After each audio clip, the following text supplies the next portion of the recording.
What is up, team? And welcome back to the Technical Foul Podcast. As always, you're joined by the three of us. I'm Jack Anderson. To my right is JP Pusilowski, and to my left is Sanders Oakley. How we doing today, boys? Anyone? I'll go first. I was trying to get the last things set up before we started. I'm great. Have been watching a lot more NBA basketball than I realized, but then it's just because I like having sports on, and it's not the weekend yet, so I won't do anything. I won't watch any of that. I mean, there was weekend. football on last night if you wanted to watch I was football. watching that as well. Okay. I was watching all three. I had like two monitors and my computer going, or two TVs. I had a lot going. It was great, which is fun. I love the sports sensory overload. It's one of my favorite places to be. And then you're scrolling Twitter on your phone, so then you got 4 screens. There's a lot of information to take in, and I miss like 60% of it. But 40% of 4 games is more than 100% of one game. So is that right? Yeah, so I'm not sure if you're... Yeah, it is. It is correct, because 25% of 4 games would be the same as one game. I'm going to go with you're not getting 40% from 4 games then. I only need 26% for it to be a win. I still don't think you're getting 26%. What were the 4 games? I watched the Bucks. No, I didn't watch that game. I watched the hold on. I can do it. I had a lot. I had Delaware versus the team that they beat. Okay, so I can't even be 26%. You don't know who they beat. I believe they beat Louisiana Tech, La Tech. No, Middle Tennessee. They beat Middle Tennessee. Yes, it was Middle Tennessee because Vanderbilt's head Jacob coach. Hatfield. Vanderbilt's head coach is there. The former head coach of Vanderbilt. Derek. Yeah. Mason. Mason. Yeah. Anyway, so I watched that game. Okay. I watched, how many NBA games did I watch? Schubert. I only watched Well, surely 2. you had Knicks Cavs on. Yeah. Because that was the ESPN And then game. I watched the Spurs and then game that was also on also on ESPN. Spurs Mavericks. Let's see what else. Wemby is a cheat code Tucker. But There's a reason I have watched the like jersey 3 on games. today. It's a must. After that performance, I'll show it off a little bit. I probably got like 15% of the 4 games max, realistically. I was gonna say. Doesn't feel like if you didn't even know off the top of your head who Delaware played. Yeah. I think it's hard to claim And then 40% of that game. Yeah. Oh, not 40. Actually, no, it would be 40% of that game. Yeah, I lied. Well, he knew one team, so that's like 50%, Yeah, right? if you think about it. No. And I knew the head coach of the other team. I'm with JP here. JP, how have you been? I've been good. Got to play some video games last night with friends for the first time in it's been 3 weeks. That's crazy. So that was really fun. Did y'all play Siege? Played Siege. Hype. Then played Rocket League. Let's Nice. go. I still am not mad. I'm a competitive person, and that time we played each other on Rocket League, and maybe we played online, so we played together, yeah. and I just played so bad, and that just like Same. I'm better than that. We should play sometime. Like once I'm warmed up, you're warmed up. I'm on my Xbox. Agreed. It's easier than PlayStation. I was not easier, I was just different. floating last night. That's hype. I probably played the best I've ever played. Huge. I haven't touched the game in 3 weeks. So Sometimes that's what matters It literally- the most. So. Me and it's just being in a flow state. Me and J-Dub would play like every summer until he just graduated. But like every summer break, we would hop on and play probably like half dozen times throughout the summer. Yeah. And it felt like every summer we would have got better having not played for like the last 8 months. And I don't know what it is, but I watch a good bit of Rocket League YouTube. So like you're still absorbing information even if you don't have the skills. When There's you're something not about trying that. stupid stuff, like you're like, Yeah. you're not. I don't know. It's like there's less And also pressure it's- when you just hop back on. And also like mentally, and this is like, I don't know, like you're smarter, I feel like, because I watch like former pros play. Oh yeah, I And so agree. watching former pros play Rocket League, even if it's just like goofy, like, games, not like full on competitive, you just like learn more about rotations and stuff. Yes. And so watching them play, even if you're not practicing the mechanics, like you just get better watching them play. I'm that way in any of like the games that I play. Like I like to watch the best, the pros play, because then I just feel like I get so much more than like if I watch Jinxie play Clash Royale, I don't get as much from that as much as I get from a Riley. well, that's playing what I say. I just Clash Royale. watched the joint Jinxie Riley clips and Watch I just that. feel like I'm And you, watching. like, oh, now I understand legend. the placement and stuff like that. Rocket League. There's like 2 guys I watch on TikTok that are Supersonic legends. Who do you watch? It's some Hawaiian dude. It's not Coconut, is it? No, I don't think it's Coconut Okay. is his name. Some Hawaiian dude who streams really late I at don't night, think and then he's I watched Hawaiian. TKO, Okay. who was on the FaZe roster. I don't know if he still is, but yeah, there's something about that. Just watching the pros play that you learn so much about it. You know, I'm gonna start playing like Wemby now that I've watched Wemby play. I wish if only it was that easy. I think that if you were 7'6", you might have a chance. Yeah, I think if you were 7'6", you'd be in the NBA right I now. mean, that's the first step to Yeah. playing like Wemby is to be 7'6", and then you have to go train with the Shaolin Yes. monks, Hakeem. Watching that game, like most of the shots are like from above, right? Like, mid court, like down, giving you a bird's eye. The first shot they took from the sideline, where you see Anthony Davis walk in front of Wemby, I mean, my jaw hit the floor. It was insane. Because Anthony Davis is massive. Anthony Davis is 7 foot tall. He isolates Anthony Davis on the wing in the second quarter, and just dribbles him like it's point guard on point guard. Hits the shot in his face and one. Yeah. And if you just watch that clip out of context, I don't think because one, it's still hard to picture Anthony Davis on the Mavs, and that's something to work with. And then two, he's wearing his glasses now, Sure. Yeah. so it's like hard to tell that that's Anthony Davis. And Wemby just cooks him. That was spectacular to see. I will say, none of this is necessarily new. No. This is the stuff we saw last year. Now we just saw it kind of in a complete game.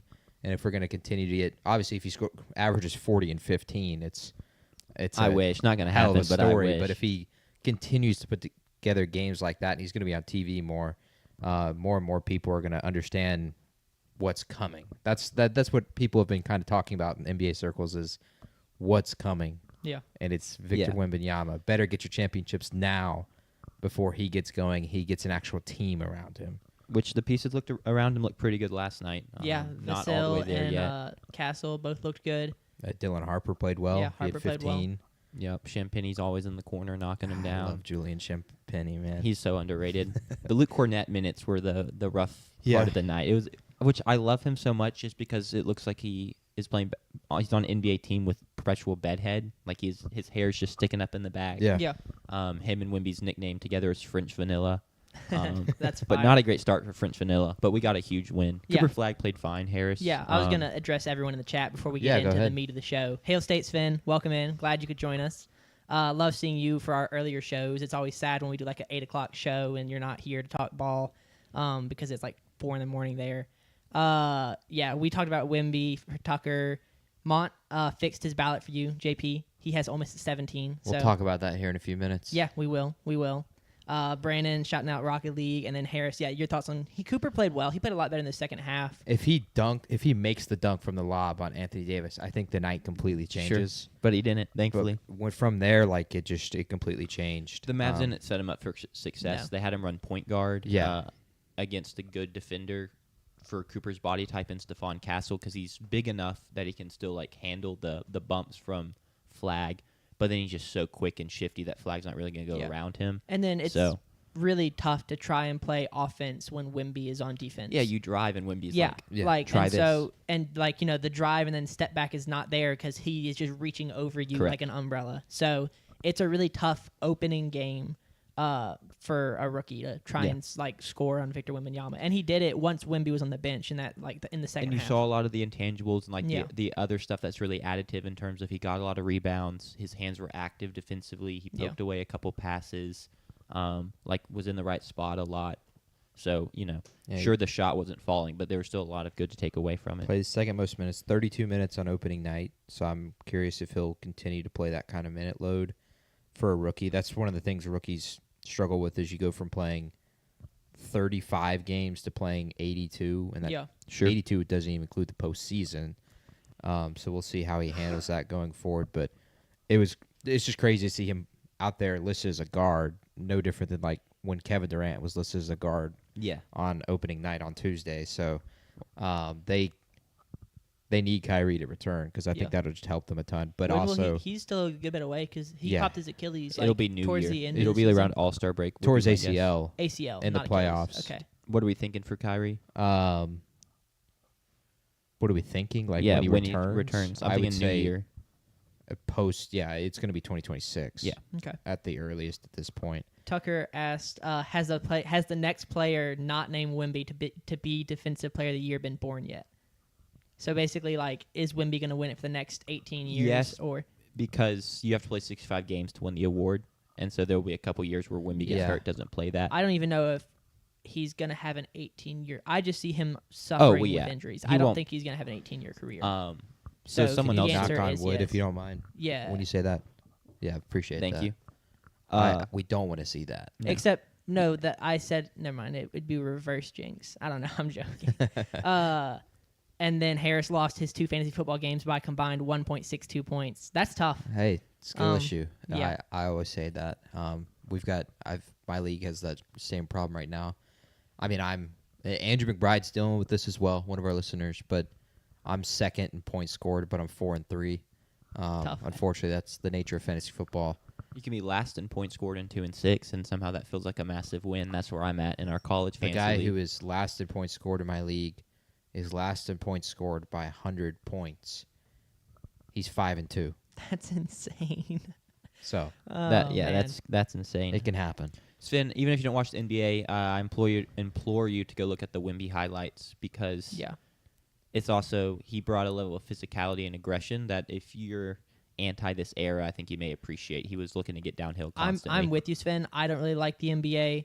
I put in my Twitter bio as a joke that the NBA is stupid. I don't like the roster building that we've seen. It's a little bit different now because the Thunder just won a championship, but like the way the Nets put together a roster, just like the bring in superstars for a year and then ship them off and then bring it. I'm not a huge fan of that, and I don't like the play style. But watching Wemby last night was a lot of fun.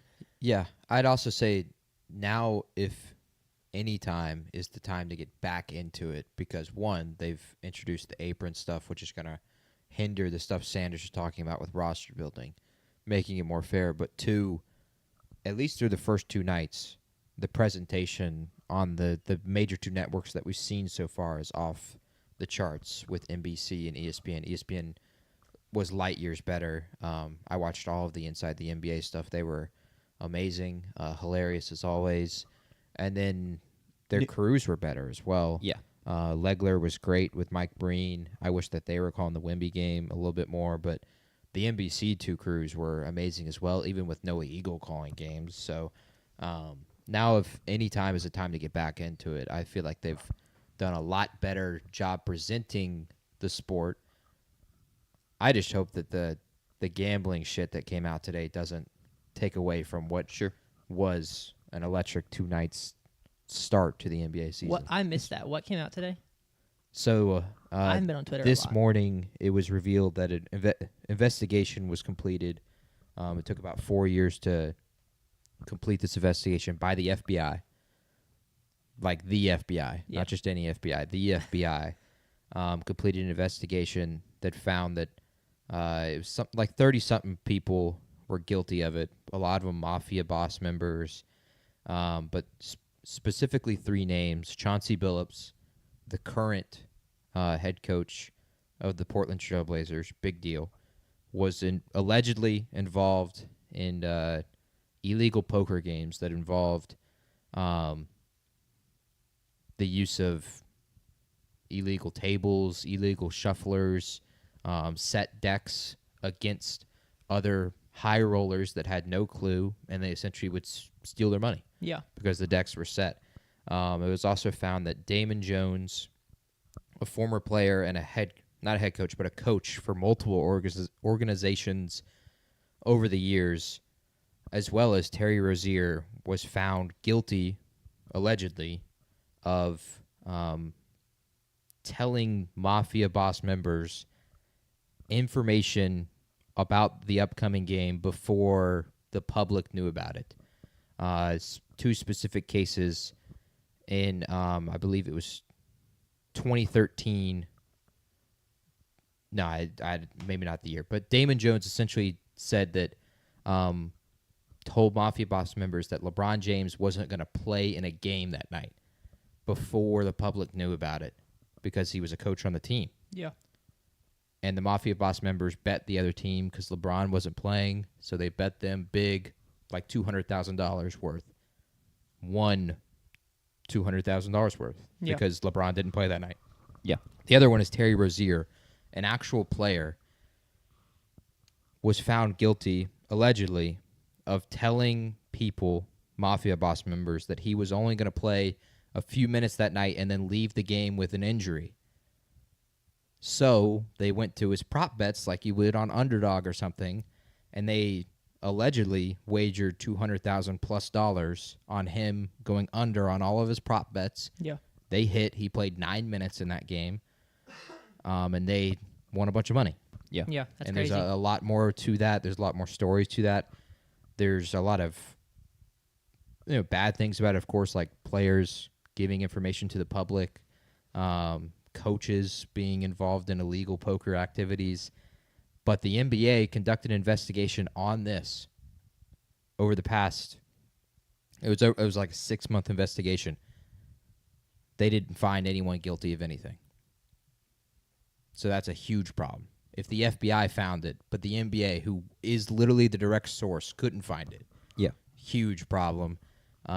It's a lot of it is still developing, but it's a huge problem.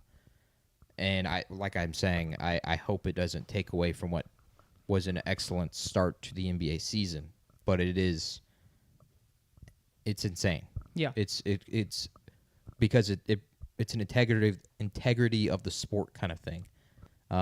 There's a huge reason players aren't allowed to gamble is because they are literally involved in the gambling. They are a direct result of it. The biggest fear has always been that referees have been a part of this. One referee retired early before he was found guilty, allegedly. I don't know the results of that investigation, but he was he was a big fan of a team, the Celtics, and in games where he was the ref of the Celtics game, he would ref it in the Celtics' advantage so that they were better off in winning that kind of game. So it's been a big question of are refs involved in this? And now we have direct examples of coaches and players allegedly being involved in this. And it's huge because it's integrity of the game. Yeah, 100%. That's crazy. And then Sven pointed out the NCAA, this is unrelated, but is related to betting, has apparently approved the rule. I saw a week or two ago that they were working through it about allowing NCAA coaches and athletes to bet on professional sports, not college sports. So that'll just be something interesting. He says it starts November 1st. I haven't seen. That's October 22nd. I guess that would have been yesterday. Yeah, I haven't read up on that to know if it's official. But NBA players can gamble. Really? But they can't gamble on NBA. Yeah, makes sense. And they can't obviously give out information to family members or anything about what is potentially happening in or that a Discord game. server. Sven makes a good point. Chauncey Billups was arrested. That's a huge part of this too. Is the FBI went and arrested both of these people, Chauncey Billups and Terry Rozier, publicly, and what is basically a public shame, kind of thing. Literally going to them, making a huge deal out of it. Terry Rozier was in a hotel because I don't know why. I think he was traveling with whatever team he's playing with right now. I think he's on the Heat still, even though he's currently not playing. And then Chauncey Billups literally coached a game last night and then was arrested this morning. So it's a huge deal. Yeah, it's a pretty big deal. Brandon, I think you should take this as a sign to go back to Pro River Resort. It obviously wasn't on you.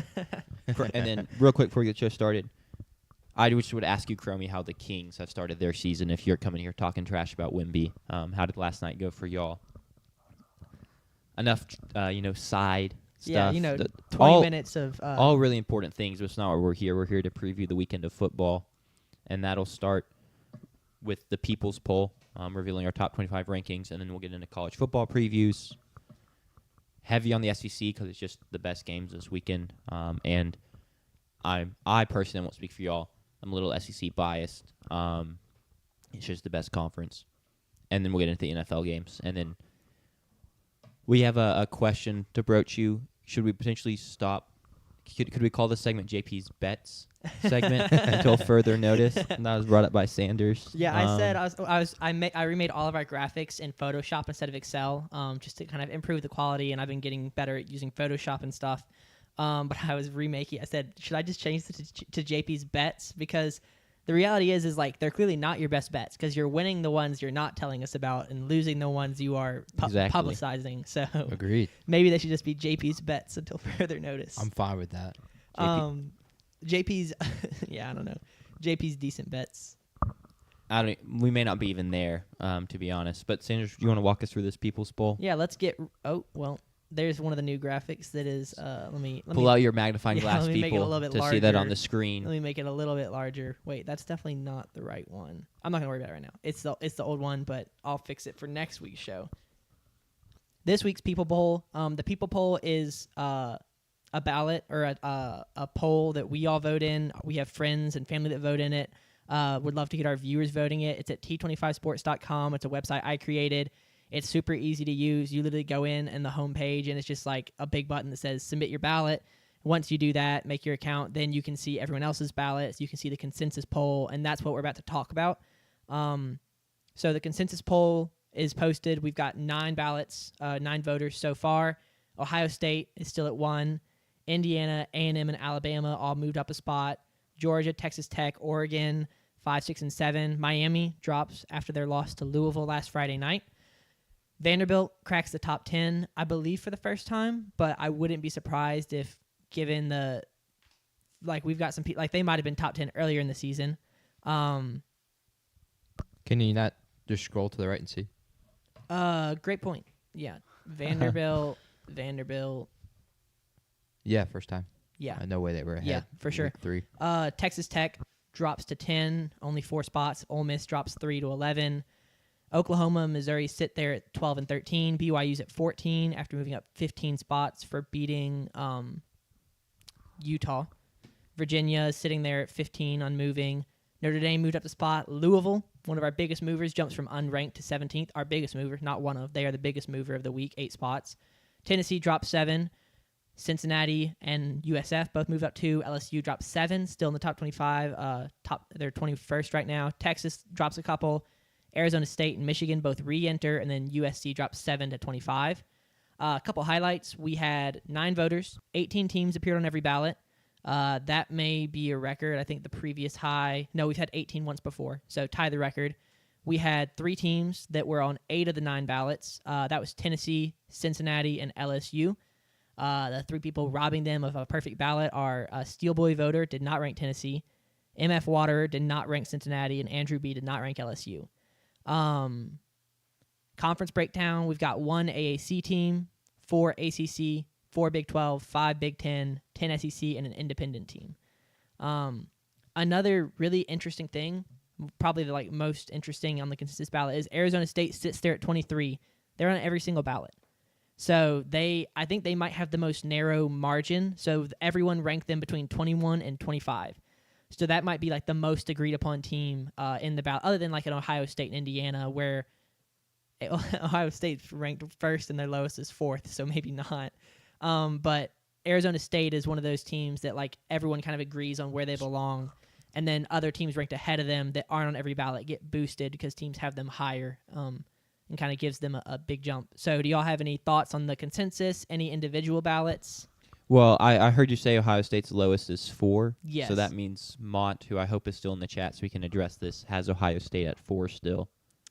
Yes, he does. And I would like to ask him personally, directly, why in the world he has Ohio State at 4. That's the thing that stuck out to me the most. Yeah, Ohio State is at 4. He's got Indiana at 1, A&M at 2, Alabama at 3, Ohio State at 4. So that's his ballot. JP, any observations you have? I mean, I wouldn't say so. Addressing the people in the chat, Indiana, I guess, Sven, I'd like to ask you, are you a resume voter because you think Indiana is supposed to be number 1? Since you're also saying they have the 2 best wins, and then LSU and Texas being ranked as a joke. If you disagree with that, by all means, put your own ballot in, and you can potentially make it happen to where they're not ranked since they're at 21 and 22. If you don't rank them and put Arizona State, Michigan, and USC way higher than where they're ranked, then maybe you could influence that personally. But I don't have any main takeaways from the whole people's poll, other than the School of North is too high. Yeah, they're As sitting always. at 11. Okay, yeah. So that's too Way high too for high. you? All right, cool. Yeah, if Mississippi State drops 41 on Texas, I will rank Mississippi State in the top 5 of next week's ballot. All right, cool. We can move on. I was actually going to address that, JP, just to kind of tell my quick story Yeah, to go Sven, ahead. because he recognizes it. He said 111-1 on the wall must be the Victoria Vivian shot against UConn in the semifinals. What ended that crazy 111-game win streak for Coach Oriema? Yeah, I was there, Sven. This is a sign that I took. Me and my mom and grandmother went to that game. It was a bet we made, I believe, maybe at the beginning of the postseason or somewhere in the season. I said, hey, if we go to the Final Four, can we go? It was in Dallas. And my mom, because we're Mississippi State, she was like, LOL, sure. She didn't say LOL, but she was like, yeah, right, sure. She agreed. We go into that Baylor game in the Elite Eight. Morgan Williams drops 41, I believe, on Baylor. We get that win in overtime. And my mom told me afterwards, kind of like with tears in her eyes, she's like, I don't have hotel rooms. I don't have tickets. We don't have any plan. Like, I don't think I can do this just out of the blue. And I said, that's totally fine, Mama. I get that. Like, it was kind of a joke. And she went to bed that night, and my dad said, if you don't take him, you'll regret it. She bought the tickets. We went. I had this sign wrapped up for the entire game. The minute Morgan Williams, it was Morgan Williams, not Victoria Vivians. Victoria Vivians was a huge part of that. Morgan Williams hits the buzzer beater. I take it out, took it around the entire arena. It's signed by all the players, and then it's a photo of me holding it. But, yeah, great game. In my opinion, maybe one of the greatest moments, maybe the greatest moment in sports, just because you, like, all the context of us losing to them by 60 the year before, the 111-game win streak. It's a little sad, and I just think that if it was men's basketball, it'd be like the consensus greatest moment of sports, but because it's women's basketball, it doesn't get as much recognition, but I think it's an incredible moment. Sure. Good story. All right. Yeah, I think there's a longer version on our Twitter, I believe. I'm sure there is. So if you want to hear the whole story, there's a few more details I left that out. stuff is cool. I mean, I have a very similar story in that I went to win state won the national championship against Vanderbilt in the College World Series. Yeah. It was I was here in Starkville on orientation for before my freshman year here at State, and we were playing Texas, and I was in Dave's Dark Horse Tavern, and I jokingly said to my dad, we should go to the College World Series, the national championship, if we beat Texas. We end up beating Texas. Braylon Skinner scores on the walk-off from, what's his name? Which one was it? Was it Rowdy? Not Rowdy. Do you remember what position? Second baseman, I think. Oh, the one that transferred. He has the same last name as another dude on the team who I can't think of it right now. Yes, but anyway, and so we drove back from Starkville to Atlanta. Forsyth? It was either Lane or Logan Forsyth. I don't remember which one it was. Yes, I agree. And then me and my sister drove all the way to Omaha 2 hours after I got back from Starkville. And we went and we watched State win the national championship. So that all goes to say that if something seems crazy and it's like, we just can't pull that off, figure out some way to pull it off, because those kinds of memories will live with you forever. Yep. Sanders' case, got to see an incredible shot by Victoria Vivians. Morgan Williams. You good. Why do you put Victoria Vivians? He was just mistaken. He already apologized for it. Okay. She was also on that team, and she was the best player on the team. Morgan Williams was just the one to Correct. hit the shot. And I got to see State win the national championship. So if something Dubs seems all crazy, around. go Yeah. do it. Yeah. Now, Shall we talk let's about the get Mississippi into State football? game? Tanner Leggett. There you go, Tucker. That is who it is, not Forsyth. I just put the graphic up on the screen. Let's get started. Yeah. Number 22 Texas. Ooh, fancy. Yeah. We've improved. Number 22 Texas comes to Stark Vegas to face the Mississippi State Bulldogs, where they are favored by 7.5 points. Now, someone in our chat has said Mississippi State will win by 21 points. So that is, I wonder what the odds are there if you took Mississippi State State. minus 21. Yeah, State minus 21 Can and a you get half. an altered? I'm gonna look and see if that's offered. Y'all's thoughts on this game as the State people on this pod? I'm excited. It's another chance for us to get Lebby's first SEC win, which is huge. Some big injury news coming into the game. Fluff Bothwell is listed as questionable. I don't. The pessimist in me doesn't think he's going to play, especially given He's not gonna play. Yeah, well, he's listed as questionable, so He's not gonna play. I'm just going off the injury report. Levy said he was day to day. I don't think he's going to play either.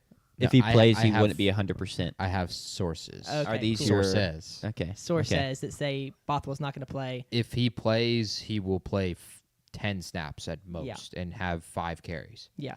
And he's a decoy. Yeah. Other than injury news, Michael Taft is out for Texas. He had thumb surgery, which Jack made a great point. What does thumb surgery do to prevent you from playing safety? I mean, I feel like you could play safety with a literally in a sliding mitt, like almost just do that. Sure. But he's not playing, which is big for us. It'll give opportunities for our wide receivers to once again try and hit some long touchdowns against Texas. The secondary is great beyond that, but he is, I believe, their leading tackler, one of their leading tacklers. Other matchups in that secondary to watch will be Grayson Littleton, one of their cornerbacks. He's got 2 interceptions. Jelani McDonald, one of their safeties, he's got 2 interceptions. And Malik Muhammad also has 2 interceptions. So their secondary outside of Taft is great, but that will be something to monitor. Can we take advantage? Brennan Thompson get over the top. Anthony Evans had a great week last week. Kind of a breakout game for him. I knew he was good, but like the yardage he put up was, I think, a season high. He was just incredible last week. Another thing I'll be interested to monitor will be our secondary versus Arch Manning, so the other side of the ball.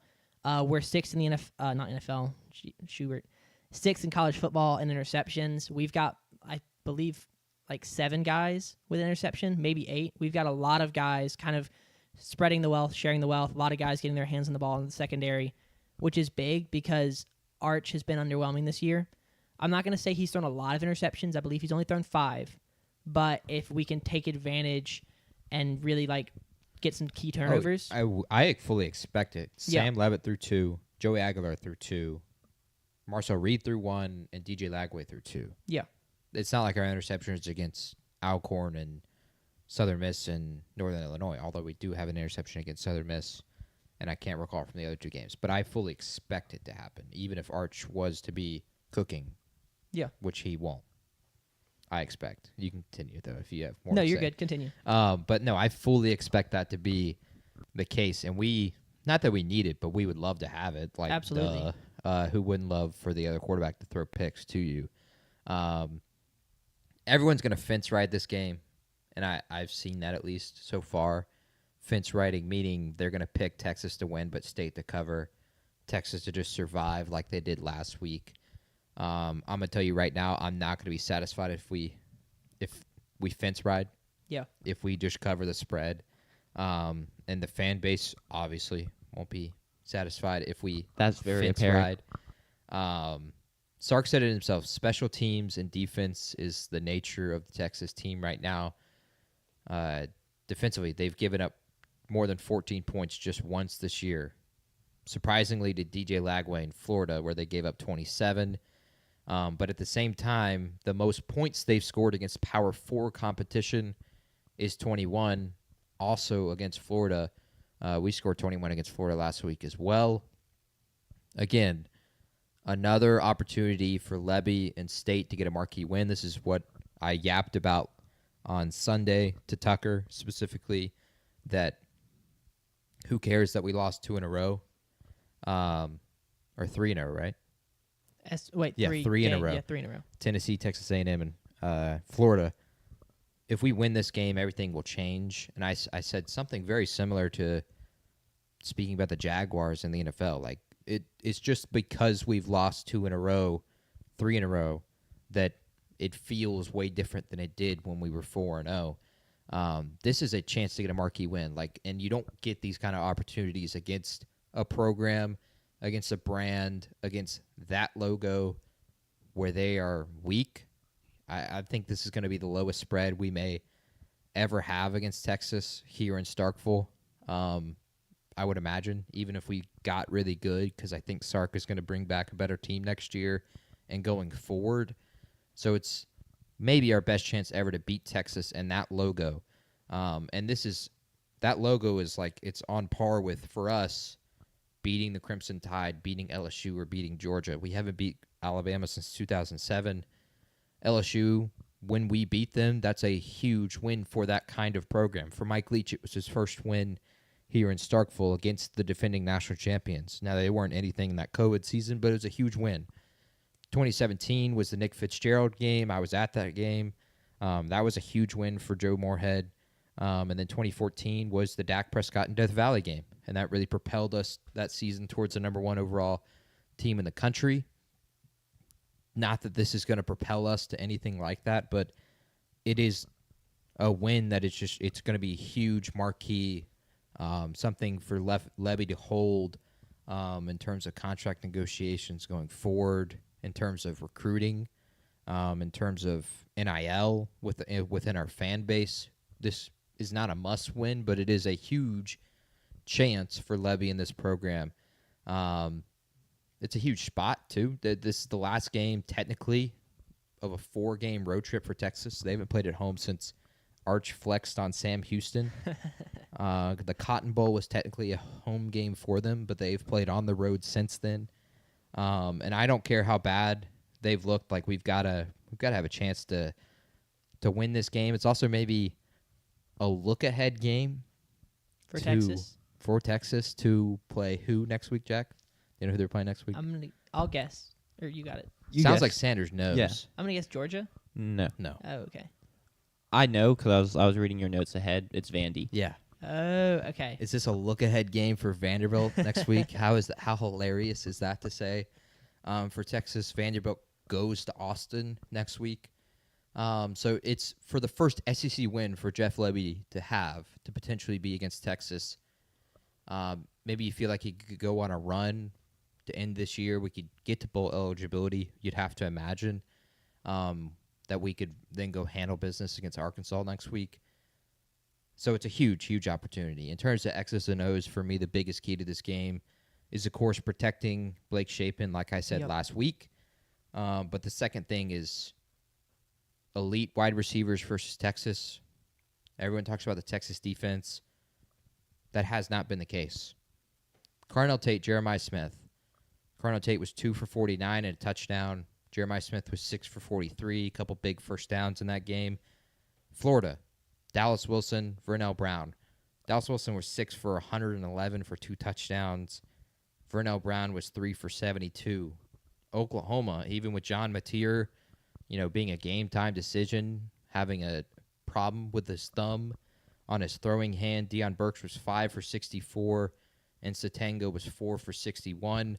And Kentucky last week had 6 guys, go for 3 receptions and 22 yards or more. A bunch of them had 30 yards or more, and their running back had 50 yards. I think it had 54 yards. So, they haven't been necessarily shut down elite wide receivers, and so I fully expect Brennan Thompson and Anthony Evans to have a good game, and they need to.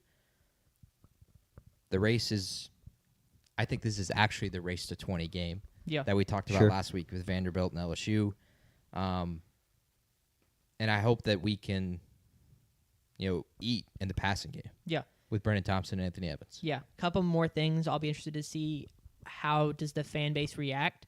I think every single fan was pissed after the way we lost last week. I felt like I didn't ever want to see a athlete wearing maroon and white again. That's got some sleep, woke up the next day, and I'm back in. We're all in again.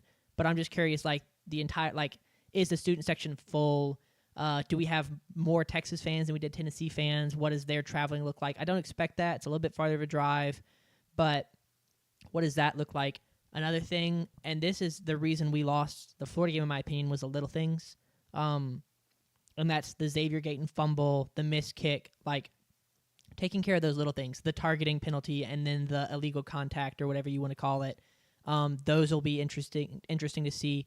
Lebby has cleaned up those things in the past. So, the first week we had all those illegal motions and false starts, and those have not been as much of a problem going forward or since then. And then, so can he clean those same things up? Can he clean up the missed field goal was very, very a small thing, but ball control. We had the fumble in the A&M game, which didn't matter because we lost that game by 20. Then we had the fumble in the Florida game, which did matter because if that's a field goal, which is the minimum for that drive, or that's kind of what you expect to be the minimum, we win that game 24-23. And then I think last thing, and I don't remember what it was. Yes, I do remember what it was. I told Jack this yesterday. I said, this is joking, but my prediction is this. Kelly Jones locks down Jordan Tyson and does the Jordan Tyson who thing. Colin Simmons is a premier edge rusher for Texas. If Albert Reese or the other tackle is in a situation where they have the opportunity to go Colin Simmons who, we won the game. That's all I'll say. If we can get some sort of just otherworldly lock in for a night offensive tackle play and keep Shapen from getting hit too much, right? A sack I'm okay with. 3 sacks, something like that I'm not okay with. If we can get that kind of performance that we saw from Kelly Jones against Tyson, I think Jones is better than our tackles. But if we can get that kind of performance where we can say Colin Simmons who after one game, we won. Good luck with that. I don't expect it. I don't expect it. But I didn't expect Kelly Jones to shut down Jordan Tyson. Yeah. So. One more thing. From what I've heard like 5 or 6, not more than that. Sure. People break down this game from all different facets. They all have said, okay, Texas, go do what Florida did last week, run the ball like they did with Ball. If we can, I think for me that's the one thing I'll be looking for when I'm there in the stands, is if they're able to run the ball, which they have not been able to at all this year. They've been really bad at running the ball this year. They ran it kind of well against Oklahoma, but outside of that, they have not really ran the ball well. If they can do that, it's GG's. It's over. But if we can be stout in the run game like we have in key moments against Arizona State specifically, then I think we have a chance. Yeah. Really, no matter what else is happening, even if Arch is kind of getting some plays that he wants, even if Shapen's getting eaten alive. But we have to be able to stop the run. We have to limit the turnovers. But stopping the run, I think is a huge, huge part of this game. Because if they are able to just control the clock and get first downs and get Arch into manageable positions, then maybe we don't see the interceptions from Arch Manning, which I think just hurts us a ton, obviously. Yeah. But now we can pick the game. Sure. Let's pick it. Texas favored by 7.5, as I've already mentioned to kick off this preview. I'm going to take Mississippi State to cover the 7.5. Yeah, I'll go ahead and say it. I'm going to pick us to cover. I think we're 4-3, so we're 6-1 against the spread. We've covered the spread in every game but the A&M game, so I think that us covering is a safe, not a safe bet, but a decent bet. And I'm also going to pick us to win, as I do every game. But yeah, I'll pick us to win and cover and win. I'm taking us to win straight up. Of course. I haven't picked against State. Actually, I have. I picked NIU to cover, but I haven't not picked State to Big win a mistake game there. You this also year. picked Alcorn State to cover. I did pick Alcorn State to cover, but yeah, that is fair. Okay. But outside of that, I've picked State to win every single game, and I think they will win this Saturday. This just feels like a vibes game. Texas is now playing their 4th straight game away from home. I think that hinders them. I think the Kentucky game is not a wake-up call. I think it's a warning. I think they did literally everything they could to barely crawl out that game against Kentucky and a freshman quarterback on the road, and then tried to kind of excuse it, like Sark was saying, it's so tough to play in the SEC on the road. Look, I've never been to Kroger Field, but I don't think it's, at least this year, should be on that kind of conversation as much as, like, Auburn and the Plains is. And so I think that's a warning for them. I don't think they'll be. I think this will be a better test as well with the Cowbells. I think we'll have a really good crowd. I hope. We'll see. I think we'll have less Texas fans here than we had with Tennessee. I'm interested for that just because it's like first time they come here as they've joined the SEC. So I'm interested. While I normally agree that'd be the case if this is a lot of people's like, oh, now we have an excuse to go to Starkville. Let's do it. I don't think. Look, I think that's a crazy statement. Yeah, I love Starkville, and I love Starkville more than any of the three of us. I don't know that any Texas fan is going, "Oh, good, an excuse to go to Starkville." Well, as someone that just wants to go visit all the different places, this is their first chance to do so. Hopefully, there's not 15,000 of them, but It won't be like the Tennessee game. I hope. Otherwise, we've got some real problems. Like I had mentioned with Zach Selman post that game, and then also with how much it has been mentioned now really for 3 weeks by Jeff Lebby, by the team, the negative plays, hindering drives, taking away scoring opportunities, especially last week. I actually think we're going to play a lot more focused. We're going to I think Lebby's going to call a better game in key moments.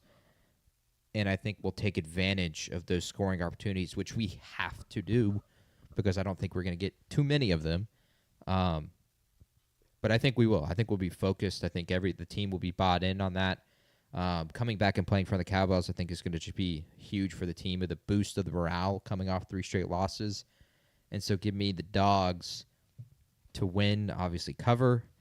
And I'll take State to win 24-13. I was going to say, Sven, I put his prediction 41-20 in the chat. I don't see us scoring 41. I was going to say 23-20. I was going to say 23-20. And we only scored 24 against Arizona State. It would be incredible if we got 23-20 and we got like a similar situation to last week game and against the Tennessee when we had the opportunity to go win it. It would just be like poetic for us to get the chance to go on a game-winning drive, which we did against Arizona State, but that was different, a little bit different. It wasn't really a drive. It was it was like 2 plays. 3 plays. 3 plays. But to go actually like 2-minute drill, run the ball, screen the ball, hit them on slants and curls, work your way down the field, and then Kyle Ferry walk off. I can see it going through the south end zone field goals. I have a feeling.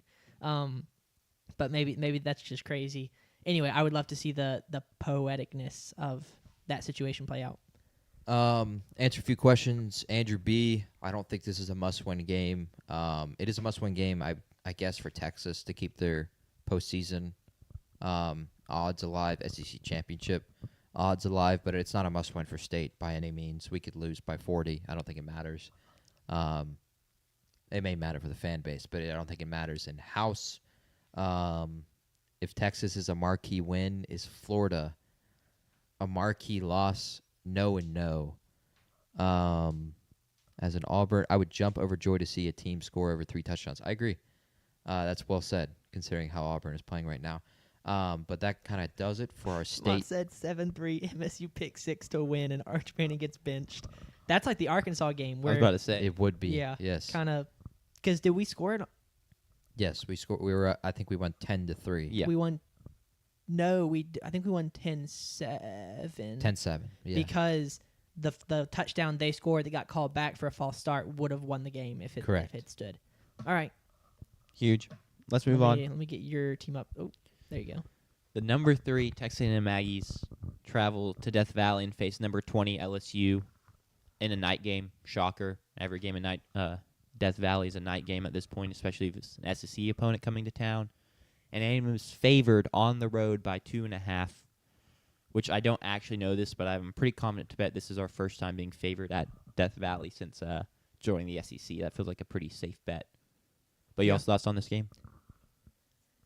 I mean, it's another night game, which I think you already said, but just the continuation of LSU getting night games is tough for y'all. But, yeah, I will be interested to see, like, y'all put up a lot of points on Arkansas. Y'all put up a lot of points on Notre Dame. But this LSU defense is really good. Right now, they're allowing 15.3 points per game. That's 7th in the country. So their defense is fantastic. The offense just continues to struggle, only scoring 20 points a game. I think that y'all should be able to go in this game and pass the ball. I think that your wide receiver core and Marcel Reed are good enough that you should be able to get that done. As good as the LSU secondary is, I think y'all should be able to go in there and get that done. Yeah, I mean, obviously I hope so. The bigger thing for me offensively is it's been a very good LSU secondary. It's been a very poor LSU front seven at staying disciplined, stopping the run, and being physical against stopping the run. We saw it against Vandy. They struggled to be physical in the run game and stay gap sounds, not let their eyes deceive them in what they were seeing in the backfield. And Marcel Reed doesn't play like Diego Pavia, but he can run just like Diego Pavia can. Mm-hmm. So I hope we use that a lot, and hopefully we can get this LSU front seven on their back heels, really pound the rock, and then we can use our weapons in the passing game and open that up. Still no Le'Veon Moss? Still no Le'Veon Moss. So far, so good in terms of the committee behind him holding it down now. One of those games was against Arkansas, and not necessarily the hardest team to run against, but it was still positive to see that. Hopefully we can just go and establish the run. This LSU team has shown to be soft over these past couple weeks. Yeah.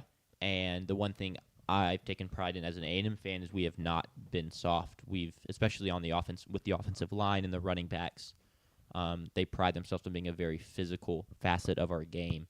And so hopefully that continues. Yeah, and then also your third down defense is fantastic. Not just the two games where y'all held teams like 1 for 20-something, 1 for 24. Somewhere in there. Y'all's defense was fantastic. Right now, you're holding teams to 22.73% conversion rate. So that's on third downs. That's incredible. That's the second in the country. It's really good. And LSU, just for some reason, and we've talked about this, I'm just going to reiterate it, can't run the ball and choose not to run the ball. They only run the ball 26 times a game. That's 133rd in the country. JP, how many teams are there in the FBS? 164. 136. Okay. Close. Close. 136 teams in the FBS. LSU is 133rd in rushes per game. They choose not to run the ball, and maybe they choose not to because they know they can't, but they're kind of a one-dimensional offense right now, and it's not working the best. Like I said, only 20.5 points per game. So if y'all should just be able to dwell on coverage and looking to pick off Garrett Nussmeier. Yeah, hopefully. I just talked about our offensive line and priding ourselves on being physical there, and then LSU's front seven defensively being a little soft, and that it's true on the flip side of the ball too in terms of this LSU offensive line has been really poor. Their left tackle isn't going to play, so it's going to be Chester again starting at left tackle. DJ Chester. So hopefully Cassius Howell can tee off, Deion Hayes can tee off, especially if we can get them in a third and longs, and then that 22% on third down conversions we allow will just rear its head again and play really well for us. The way I look at this game is it seems reason after reason after reason we should win this game. But then you look at historical numbers, and it's like we've never won in Death Valley. That's what Mike Elko said it himself. Though I think the reporter asked y'all have had trouble winning in Death Valley. They've never won in Death Valley in the SEC. Correct. You guys did win there in 1994. Which coincidentally, the last time y'all started 7-0. Correct. So yeah, and hopefully, and the last time we started 8-0 too. So hopefully that just continues. Correct. But yeah, we've never won in Death Valley in the SEC. LSU just doesn't really lose at home in general, even in down years. I think there's a chance, as much as I've called them soft repeatedly in this segment, that they take pride and that crowd gets behind them and they play a lot tougher. You think? Well, they're going to, but to what degree? I think the biggest thing team-wise, that's the question. The crowd, I would not question what. Well, the crowd's going to be there, but how does that affect the team? I know 100% the crowd's going to be there. I can tell you can positively affect them. I can tell you firsthand that is exactly what happened when Austin Williams muffs a punt. It positively impacted that team. And negatively impacted y'all. 100%. And I think that's a huge thing, of this game. The crowd's there. That's going to keep DJ Chester from getting bull rushed into Garrett Nussmeier's feet and tripping him up. Okay, I don't know. The crowd's here. 3 games that Marcel Reed has played under the lights on the road. Yeah. Notre Dame this year. Impressive performance, but he was 17 for 37. Sure. So not efficient, but he threw for 360. He had 2 touchdowns. I'll take that all day of the week. And then 2 games last year. Cocktober, South Carolina. He was 18 for 28 for 206, a touchdown and a pick. and then a game you don't like being mentioned, the overtime loss to Auburn. Sure, was fantastic in that game. He was fantastic in that game, but a loss nonetheless. 2 nail biters and 1 blowout loss. So I don't know. I think it's just a huge test for Marcel Reed to say, is he who he was last year, or is he an ascension of that? Because last year, even in other critical games, so you think the Texas game, he was very limited and didn't really get what he wanted. I think he has ascended from that. Well, the whole offense has ascended. You don't have to throw the ball to Noah Thomas as wide receiver 1 anymore. Agreed. But it's just another. Again, I think that's like probably the millionth time that's been mentioned by anyone for A&M this year. 100%. That it's every single week says, it's just another test for A&M. Can they continue to prove it? I think you make a good point on the historical things. LSU's 20-1 at night under Brian Kelly, but they're 5-10 in ranked games under Brian Kelly, ranked versus ranked. So that's pretty bad. For me, I have 2 questions, and I think if these questions are answered, you have the answer to the test on who wins. Give me the 2 questions, then. I'll answer them for you. Do you believe A&M is going to go undefeated? No. They could lose this weekend. Do you believe LSU still wants to go to the playoff? Wants to, yes. I want to go to the playoff. Are you sure? I legitimately don't know. The amount of LSU fans I've seen on Twitter being so not the fans, not like the coaches and players want to go. I'm not sure all the. I mean, I don't think. I don't know if I don't even necessarily think that, because they haven't played like that. That's crazy. They have not played like that. We had a player of theirs enter the transfer portal, like stuff like that. But I mean, even the fans, like A&M fans, are trying to trash talk them on Twitter, and they're not fighting back because they're so broken. Half of them have been like, "We want y'all to win this week so we can fire Brian Kelly." Yeah, like they're not in a good spot right now, and that's why when Brian Kelly comes into the weekly press conference, it's like, "Oh, we're practicing with a lot of energy right now, and like I really believe we're in a good spot for this Saturday to go make a statement." It's like, I just don't believe you personally, because how much everything besides what's coming out of your mouth does not align with what is coming out of your mouth. So yeah, do we want to go ahead and pick this game? No, I let's pick the game, then we can address that. Yes. Yeah. So those are my 2 questions. Do you think Texas A&M is going to go undefeated?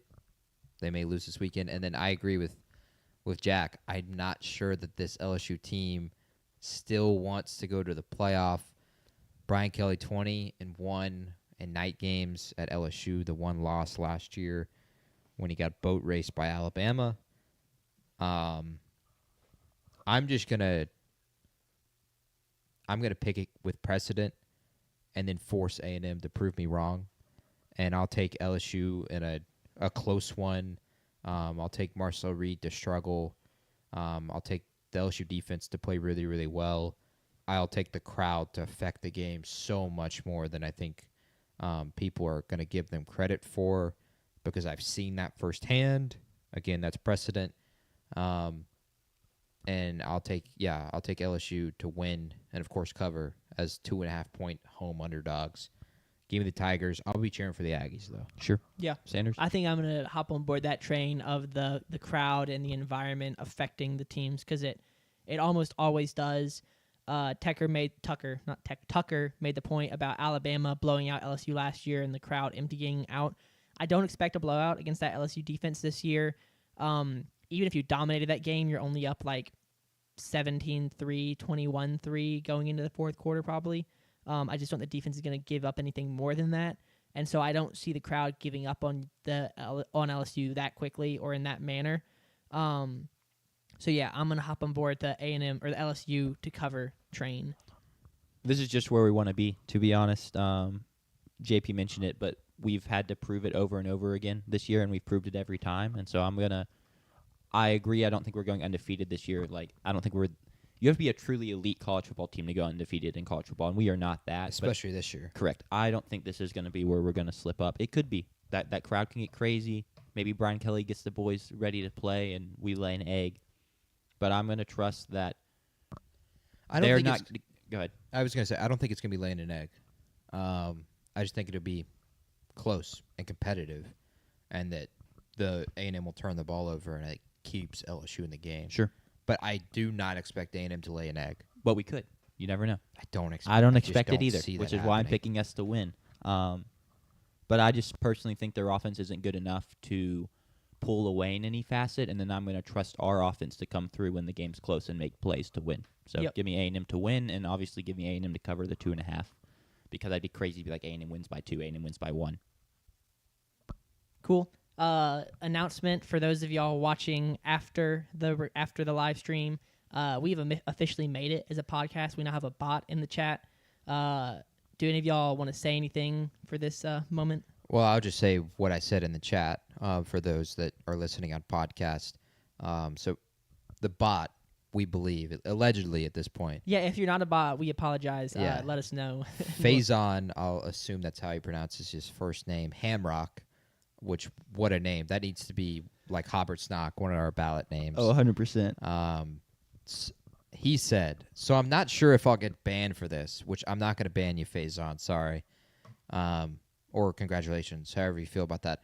But being in California and not wanting to spend $200 on Sunday Ticket, which, by the way, has no impact on the price where you are for Sunday Ticket, he continues to say, made me look into other options.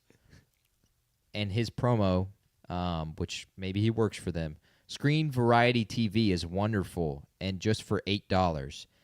Is that $8 a month, $8 a day, a year? He does not say. A day is crazy.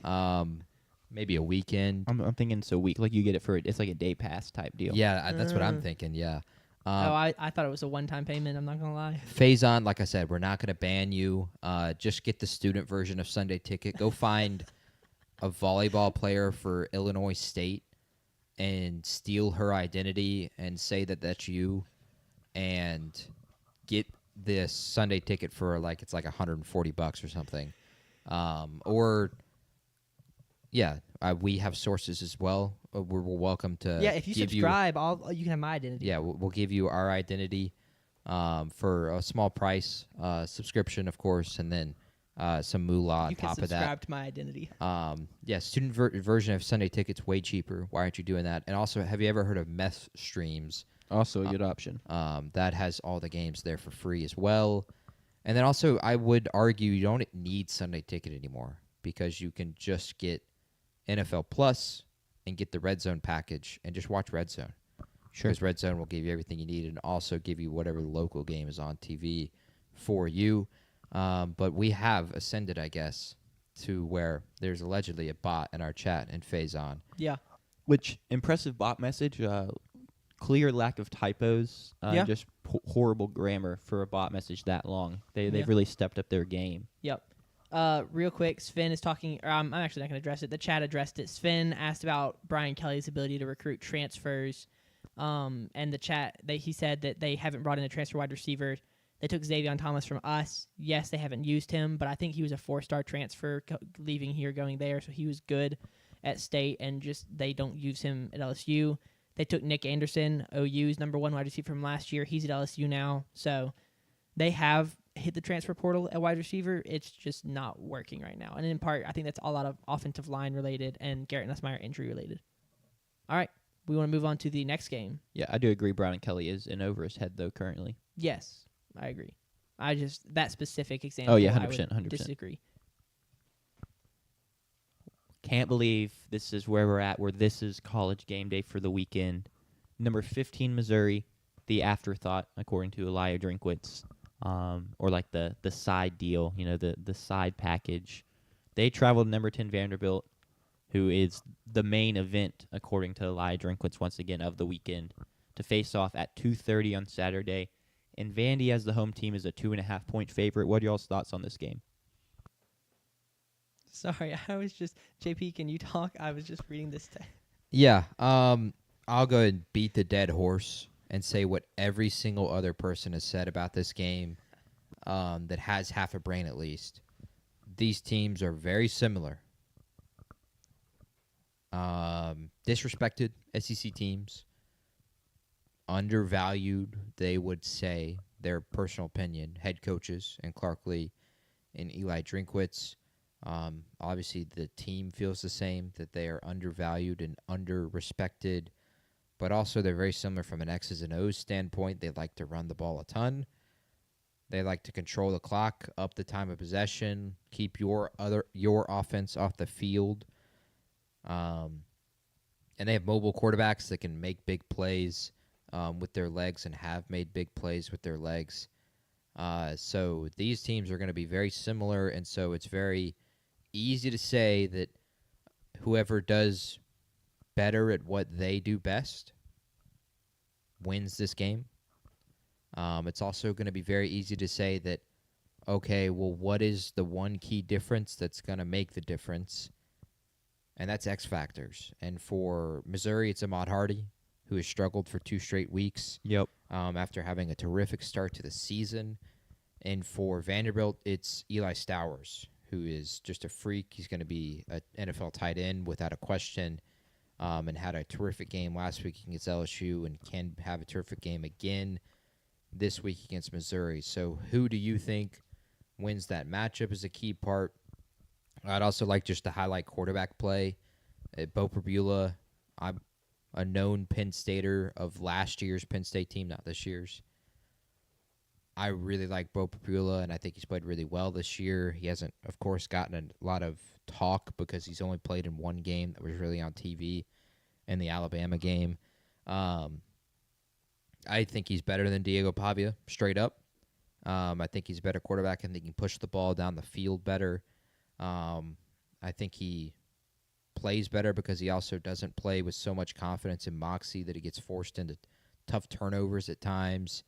Of course, you could counter that with the turnover at the end of the Alabama game, but I'd argue miscommunication. Diego Pavia has been excellent this year, of course. The main event had 170 people at the LSU game this past weekend from New Mexico. It is alleged that he will have half of the state of New Mexico at this game, which, by the way, the population of New Mexico is 2 million. Wow, Vandy really got some stadium, temporary seats up quick. I'm not sure where they're going to put them. And then the other one is wide receiver play. You have Kevin Coleman and Marquise Johnson of Missouri. And then for Vanderbilt is Junior Sherrill and Trey Richardson. I think the advantage for me personally are all to Missouri and all three of those. And wide receiver play with Kevin Coleman, obviously. Beau Pribula, I think, is better than Diego Pavia, and I think Ahmad Hardy can be a bigger impact to Eli Stowers. I don't expect him to have a third straight difficult week on the road. But that's the three matchups I think you have to watch, is those three things. Sure. On top of what Jack said in the opening, it is amazing that this is game day, and it's not a charity game day. No. Like, it's not we're going to go to James Madison because there's no big game this week. We're going to go to North Dakota State. South Dakota State. And South Dakota State because there's no big game this weekend. That's not the case here. This is probably the best game of the weekend, biggest game of the weekend, and Missouri and Vanderbilt clearly deserve this, and I can't wait to see this on ESPN, which shame on you, SEC, for making this game on ESPN and not ABC. Sure. I agree with a lot of what you said. Kind of key factors for this game. I think it's crazy to call Beau Pribula a better quarterback than Diego Pavia at this juncture. I think Beau has more talent and could potentially be better long term. Beau's thrown 5 picks, or a pick in 5 straight games, 2 picks. In both of his last 2 games is not protecting the football well. I don't think he's seeing downfield very well. I like Kevin Coleman. I like Marquise Johnson. I just don't know if the chemistry's not there or what the issue is. The run game faltering. Maybe there's just too much pressure on him. But if I just pick a quarterback to go and make more plays for me to win a game, I don't know how in the world I wouldn't pick Diego Pavia in this matchup. Yeah. Now, that's not the only thing that matters. And I think Ahmad Hardy can have a big game. I think Zion Johnson, I think is his name, and then Damon Wilson, the edges for Missouri, could have a huge game getting after Diego Pavia. Got to get him on the ground. I hope they can do that. But, yeah, I think it's kind of wild to call Beau a better quarterback than Diego Pavia at this juncture. Yeah. A cool thing I learned about the Vanderbilt offensive line. So y'all watched the LSU game. They talked about it so much. Like they're flipping offensive line. JP, Zion Young, not Zion Johnson. I apologize. Could you would you like to break that down for us or offer a further explanation? So they love to bring in an extra lineman. Yeah. And bring in a tight end, and they'll put that on either side of the formation a ton. They also flipping offensive linemen is where you will literally, it's in the name. You flip but they do it like on every the side play. Of the field. It's not just for like a situation. It's like wherever the tight end lines up, like, you know, they have a strong side and a weak side tackle. Yeah. That's just I haven't heard of that happening before. I don't know if that's more common than I realized. It's not that common because it's hard to do. You need to have a specific kind of personnel. And for them, they think they have a specific kind of personnel where you feel like you have a tackle that you can isolate whenever you want, and you have another tackle that needs help. And so you put a tight end with him. You also, with that, the tackle that you feel like you can isolate, you think is a worse pass block or rush blocker, running blocker than the other one. And you normally are going to run to your strong side a lot more. And so you put your better run blocker with your tight end, and all of a sudden that's a dynamic duo in the run game. So it's personnel based. It's not common because it's hard. You have to have that specific kind of personnel and capabilities between them. But it works really well for Vanderbilt. And it's so dangerous in the running game when these offensive guards and tackles get in space and they're athletic and can make big plays, because when you have a 300-pounder running at you, even if you are a 6'3", 250 linebacker, it's kind of scary. I mean, people talked about Penei Sewell and Monday Night Football. That was crazy, yeah. It's kind of that kind of thing. And if it gets worse, if they get to the second level and now you have safeties staring down on a offensive tackle, barreling down on them, or a tight end, it's really hard to stop. A lot of the times, like, the go-to tactic for the safeties is to kind of duck low and kind of try to go under the tackle to get to the running back. It worked for that Penei Sewell play for the Buccaneers last week. But it can be a very dangerous weapon for Vanderbilt, and it has been so far in the run game. They've popped off a lot of big runs because of it. Does it not make it more predictable, like where you're going to run to? It can, but a big thing is it may not matter. Yeah, if they're good enough to people use know that style. People know the tush push is coming. Yeah, but it doesn't matter because we're more physically imposing, and our quarterback is more physically gifted than your lineman, and so it doesn't matter. We're going to pick it up anyway. Running game is all about physicality. There's not a lot of run games that are about finesse. It's all power for the most part. The only finesse really run games are I would say the San Francisco 49ers with their outside zone techniques, which is something that Missouri uses a ton of. An outside zone is where it's like in the name, you're rushing to the outside, and you have two things that you do. You split your B gap between your left tackle and your left guard if you're running to the left, and you have the outside, and you basically put the defensive end on the edge saying, are you going to come inside and take off that gap in the middle? And if you are, we're going to run outside. If you try to set the edge, we're going to cut inside. And that's finesse. That's really hard to stop because it puts one guy on an island, and he decides which way it goes, similar to a read option. Or a tackle, or I should say an edge rusher either dives on the quarterback or dives on the running back. That's more finesse. But when it's like I said, even if you know it's coming, power is hard to stop. Sure. And it has worked really well for Vanderbilt. They've popped off, like I said, a ton of big runs because of it. Cedric Alexander had his big touchdown run against Alabama because of it. So it can be really, really hard to stop. You kind of just have to have the bodies that can make up and fill those holes well. And then it makes it tough in the play action game because you can run play action off of that side so easily. Because as soon as you see the running back and the quarterback going that way for a handoff, the linebackers immediately get downhill. And with Vanderbilt's capability at tight end, with Eli Stowers and the other one, they can beat you over the top with Diego Pavia. Sure. Yeah. All that being said, we can go into picking the game. Yeah. Cool. I don't think any of that's going to matter. I think Ahmad Hardy is going to have a really good game. I think this game's going to be close. But me personally, I think Beau Pribula is better, even with the way he's played the past 2 weeks. I think he'll be better on Saturday. The home crowd will be an interesting factor. They're not going to have a sea of purple and gold Missouri like LSU had last week, and so I think home crowd could actually play a factor in this game. But also 30,000 people without cowbells is not a lot of people, so I don't think it's going to be that loud. Yeah. And I don't think it's going to affect Missouri and how they run their offense. I think, like I said, Ahmad Hardy's going to have a good game. Kevin Coleman's going to be tough to stop in the passing game. I think Beau Pribula is going to take advantage of some gaps and hit some big runs.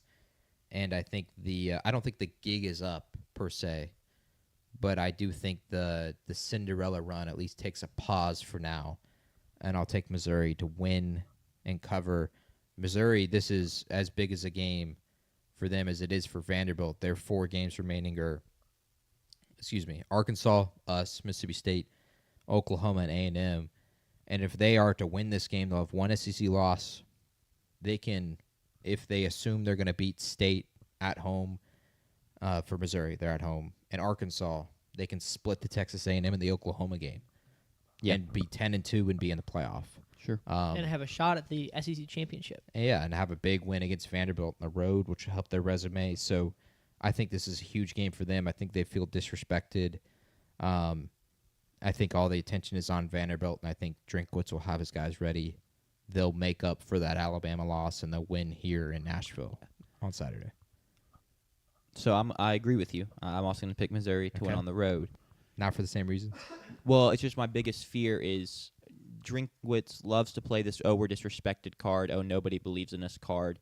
And it's like, well, don't just go get shellacked and lose all your biggest games of recent memory. You know, you go to Bama and get killed last year. You go to A&M and you get killed last year. You don't beat Alabama this year at home, a much closer game, but you still don't get the job done. So I am picking Missouri to go on the road and win and therefore cover. But I almost feel like I'm insane for doing that because of like the recent history there. And, play disrespect card yet again. Sorry, like you don't win these games. So how is that disrespectful? We're just being honest. Yeah. I want to pick Vanderbilt to cover. I know you said, JP, that the moxie that Pavia plays with leads to turnovers, but I think that it also keeps them in big games. I think that barring if you don't, the plays happen, the 2 red zone turnovers against Alabama lost in that game. If you don't have those, that's maybe a different outcome, but I think that's kind of the outlier. I think they're a pretty effective red zone offense, and I don't think Missouri's defense is on the same level as Alabama's defense. I don't think it's in Tuscaloosa. It's in Nashville. Whether you think that's much of a home field advantage, it's not a disadvantage by any means. And so I expect Pavia to play with the same moxie that's got them to 6-1 right now. And he looked good last year, so I've got them winning and covering. Sure. Don't sleep on that Missouri defense. It's quite good. Do y'all, quick question, because Tucker, or you and Tucker are talking about game day in the chat. Do y'all have thoughts on that? You would offer your quick take, your minute on. Do you have issues with game day right now? Having what's his face in Tuscaloosa, Theo Vaughn in Tuscaloosa for that game. Jelly Roll last week. Jelly Roll last week. Nate Bargatze's a Vandy fan. He is. Okay. I did not know that, but they have him this week. And your thoughts on them going to SEC schools primarily? Mm-hmm. Like, what are y'all's thoughts on game day right now? And it kind of feels like it's climaxing this week. I think it makes perfect sense. They go to mainly SEC schools or like big profile Big Ten games because those are the best games of the week, and that is the goal of college game day, to go to the best game of the week. So, for example, for people being like, you should go to the number 1 versus number 2 FCS matchup. Like, one, their goal is to go to the biggest games of the week because they want the best TV ratings. Mm-hmm. It's a business. Like, no world. I love all college football. I'll turn on a Conference USA weekday game night just because I want to watch. But, like, I have zero issue with them just continuing to stick to the same schools and go to whatever the biggest games are. So I don't really have a problem with it personally. Yeah, do you watch – but I think my issue with it is people watch game day because it's game day. they do watch it for the fun stuff, and like I feel like it growing up, it was like a unique. Like they went to different games, and you got to see different places, and you got to see different home stadiums, even if it's just the outside. I just feel like it was fun, and now it's just like it does feel more like a business and less fun. It feels so fun. We got Pat McAfee on there. It's been more fun than it's been in a minute. I agree. Pat McAfee is making it more fun, and I may have been wrong. I didn't like Pat McAfee for the longest time, and I'm growing to like him more. You will continue to. Yeah. You will grow to love him soon. Yeah, probably. I love their show so much. I actually don't watch. Wait, his show? Yeah. I don't watch his show. I see clips, but it looks pretty good. Anyway, I just think that like it would be more fun to go to different places and to show different teams, different campuses, and I don't think it would hurt the ratings that much. People watch it because it's game day. They don't watch it because I want to see the outside of Alabama Stadium. Yeah, but I want to see the outside of Georgia Stadium. I think it'd be more fun for you, but most other people, they don't watch as much college football as you, so they're not going to tune in if it's at Cal on a random Saturday than if it's at Alabama. Because I mean, I literally talked on our Sunday recap show, like, man, it felt really great, that Alabama-Tennessee game. It just felt so perfect and so right, and that was like peak college football. Obviously, that wasn't game day last week, but like that just felt right. That felt like college football to me. So I personally don't have an issue at all. The biggest issue I have is I don't know why Theo Vaughn was the guest picker at Alabama. But in terms of their locations, like, they're just going to go to what they think is the best game, is going to get them the best ratings, and they're typically right. The game day game often has some of the best ratings in terms of viewership. Yeah, I don't disagree necessarily with that. I feel one of two ways. One, as a student here at Mississippi State, what do we talk about as we go through the season when we get our schedule? Oh, when do we have a chance to get game day? Yeah. When do we have a chance to get, we don't say it for SEC Nation, but when do we have a chance for the spotlight to be on us? And so I feel, if I feel that way, then every student at every campus feels that way outside of the campuses, campi, as Josh Pate would say, that get it every single year. Like, I don't know, but I don't think like Georgia students and Alabama students feel that we look at our schedule for when game day is. We look at our schedule for when we have big games at home. And so I would love for them to go to the games that have the biggest story that week, and then also go to those places that don't get that opportunity all the time. Yeah. So, like last week, I would have gone to the Holy War. Yeah. In Utah and BYU. That's probably the only chance BYU has to get game day this entire year. But I also feel that they should go to the best game of the week, because that's what we talk about as students as well, is when are we going to get game day, because when are we going to have what is the best game of the week. I felt that way with like the Arizona State game that was here in Starkville. I felt like that game should have been on ABC, because that's Arizona State coming to Starkville. That's a huge moment. Not that we deserved game day, but that was one of the best games, clearly, of that night. But it was on ESPN2. Yeah. Like, what are we doing here? So I would say go to the best game, but also try to, mixing up, I think, is fun. But I don't think, I hate, like what I said earlier, in this actually Missouri and Vanderbilt conversation is I don't like charity ones. Yeah, don't give pity ones. And I went on my rant, but I'm not going to sit here and act like game day's never made mistakes. But this week just especially got me for all the people calling for them to go to the FCS game and just being like, they're just like, you might as well just give up now, because that just is not going to happen week 8 or week 9, whatever it is, with other like ranked matchups going on. And they've done that before. Yeah, they have. But there's always going to be ranked matchups in conference play, because now there's 20 teams in a conference. Like, there's always going to be ranked matchups every single week. Well, then, sorry to the FCS teams. Go start your own show. I don't know. Okay. We can move on to our next game that we're going to preview. Okay. Ole Miss at Oklahoma. Bet. Number 8, Ole Miss, fresh off their first loss of the season, travel to Norman to try and bounce back against number 13, Oklahoma, where OU at home is favored by 5.5. What are y'all's thoughts on this game? The school up north is going to lose. Okay. I'll go ahead and tell you that much. I feel good about OU this week. So Oklahoma finally ran for 100 yards with Blaylock last week against South Carolina. Lenore Sellers was kind of just shut down, which he is, future Saint legend, Lenore Sellers. So he's obviously very good. I think this is just such a huge story line game and a huge vibes game. Can Old Piss reset after a choke? Because that's what elite teams do, and they have to prove that. What did they mention a ton throughout the broadcast on Saturday last week? Ole Miss on the road. They haven't been good under Lane Kiffin. So, again, it's another road test for Kiffin, and the Rebels is another road test for Trinidad. He passed the first one with flying colors, but I'd also say, which I think we would be shocked to say this right now, considering how these teams went last year, OU is undeniably better defensively than Georgia. And OU had a great defense last year, but it is shocking to say that a Georgia defense is not better than this OU defense. Well, Lane Kiffin basically said that Ole Miss steals signs, so shocker. No, he said he didn't. Ole Miss steal signs. Sorry, that Oklahoma Oklahoma steals steals signs. signs. So shocker, Lane Kiffin stirring up drama before a matchup. On that topic, protect your signs, change your signs. Coach Mangini, Eric Mangini, he's a guest on First Things First a ton, former head coach of the New York Jets.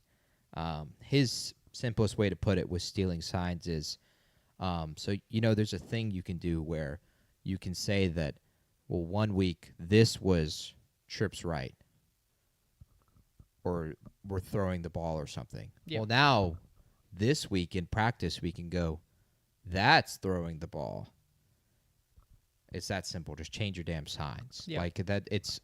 Baseball deals with the same thing. It's gamesmanship. I love it personally. That is what all of those coaches are trying to do on the sideline, is prepare their players as much as possible for specific scenarios. So protect your damn signs. But to continue, the OU defense is, I think, undeniably better, and I think they're going to be a huge potential problem for Ole Miss. What a matchup between the offensive mind that can get really anything he wants for the most part, and Lane Kiffin, and Brent Venables, who is just bred in defense, born in defense, and has terrific schemes. OU, number one in the country, 14% of their defensive snaps in sacking the quarterback this year. Pretty good. It's just incredible. So Trinidad's going to have to get the ball out quickly. They're going to have to play this game from the pocket. And the Ole Miss is going to have to get what they got last week, run after the catch, yards after the catch. They're going to have big plays from their receivers after the catch, because I don't think Trinidad's going to be able to sit in that pocket for very long.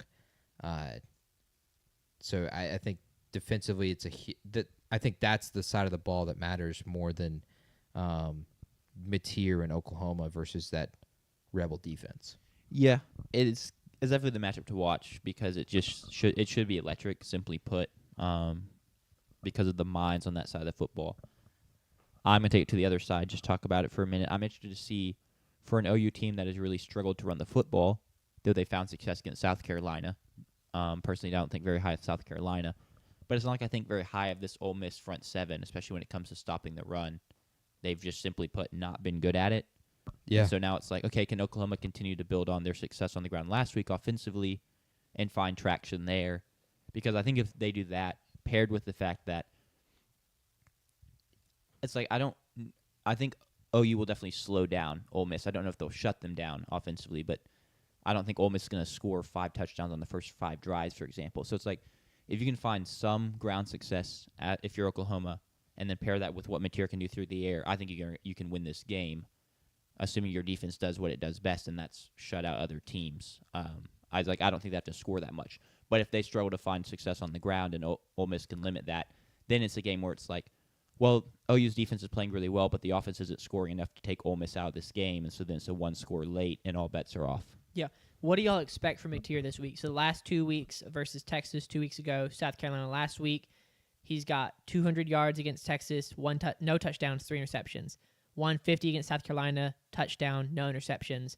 He's got 19 yards on the ground on 22 carries, and I think that takes into account sacks and negative yardage, but it has just not been the same. He doesn't have a touchdown in the last 2 weeks. He had 5 in the previous 4. He's got the 2 lowest rushing yardage totals in those 2 weeks in the 6 games he's played this season. What do you think? Did something break with his injury, or do you think it's just been coming back from injury? He's taking it slower. He wasn't needed in the South Carolina game, and the Texas game was just a tough game. I think Texas game was a tough game, and then he just wasn't really needed in the South Carolina game. Yeah, I watched for the most part, much of the Oklahoma-South Carolina game, but they weren't trying to use him in any way. It felt like crazy enough in SEC play, which sucks, especially in Cocktober for a team I picked to go to South Carolina feels like you're out there on a practice scrimmage game. For the right team now. I picked to go to the playoff, which I'd also like to say I picked South Carolina, but I also kind of picked just any quarterback in the SEC to just lead their team to the playoff. It felt like what Georgia Tech had done with Haynes King against non-Power 4 competition, which was we didn't run him a lot that week. We didn't use him to his full capacity so that he could get healthy. And so this feels like the get-right game for John Mateer, and I expect that to be the case. I expect Deion Burks and Satanga and Kanik to have good days. I think they'll run the ball well. We had, the School of North performed well offensively last week, but their defense allowed points on every single drive to Georgia. Now, Georgia has had good offensive weeks against Tennessee, but they've also had bad moments against Alabama. So I think I think Oklahoma's going to get what they want. Like you're saying, Jack, I think Mateer's going to have a really big day. It just feels like this OU game has to go their way, considering recent results and considering recent dynamics. Kiffin talk all week. That is all over social media. There is not a player in that locker room that doesn't have social media and does not know that Lane Kiffin is the candidate. There's probably 2 that, like to be different and consider themselves unplugged, that are like, oh, I don't have social media, pat me on the back. Yeah, they probably haven't heard either that Kiffin is the guy for Florida right now. Yeah. Probably the long snapper and someone else. Long snapper and backup QB, I think, walks barefoot out in pregame, stuff like that. Yeah, I see. So I think the locker room sees that because it's not that it's like, oh, it's Kiffin and James Franklin and a bunch of other candidates. It's they're going to go after Lane Kiffin, and everyone said that. So I think that has huge dynamics on them. They're coming off a devastating loss at Georgia in a game they feel like they controlled, where they scored 5 straight touchdown drives, as Jack said, but they gave up points on every single drive. It's another road game. It's a noon kickoff, so you travel on the road on either a Thursday or a Friday. I don't know, because why would I follow their social medias? I don't care a tangent, but why for Ole Miss? Yeah. They definitely travel on Thursday. Why do you follow your most hated rival on social media just so you can hate on them more? I see that all the time on our Twitter with State, with Rebel fans in our replies for our team. Why do you follow our team? Who cares? That clearly shows that you are kind of a pansy. Weird tangent, but I say all to say I don't know when they're traveling. Sanders assumes they're traveling today. Yeah, that's kind of the standard, I think. So you'll be there on Friday, but you have to get up for a noon kickoff. Your playoff chances are on the line, kind of. 2 straight losses. There's not a lot of big games left on their schedule. They could get in there in 10-2, but I don't think. Well, they're losing to Mississippi State. Yeah, in the season. They're losing the Egg Bowl, obviously, and they will host South Carolina and Florida. So everything's still kind of in front of them, but this is a huge game because 10-2. I don't necessarily think that guarantees anything because with how many marquee wins that are out there and available, they don't have any. They have the LSU win, but LSU's kind of fallen off a cliff. And outside of that, they will not have another ranked matchup the rest of the year. Team dynamics, like I said, with Kiffin, And Oklahoma just got a good road win last week. They actually ran the ball finally well once. They get to return back to home after 2 weeks on the road. So I think everything kind of leans towards the Sooners. And I think from a Vi's perspective, this is a game that they feel like they should win and will win. So to get into picking them, I'll take the Sooners to win and cover. I think this is a game that leans towards the Sooners. Also don't believe in picking Old Piss. So Sure. there's some bias in that, and there was bias in everything I said in this segment, and I'm not going to apologize for that. Sure. I'm going to take Oklahoma to cover as well. I think it'll be a close game. Oklahoma wins by a touchdown or something like that, 6 points, whatever. I just trust their defense. All the vibes around this game is a good point, too. This really feels like a game both desperately need, but Oklahoma's at home, so I trust them to get it. Back-to-back weeks on the road for Ole Miss. The trends are not very favorable in the road team on a back-to-back, winning yet again, or winning the second half of it.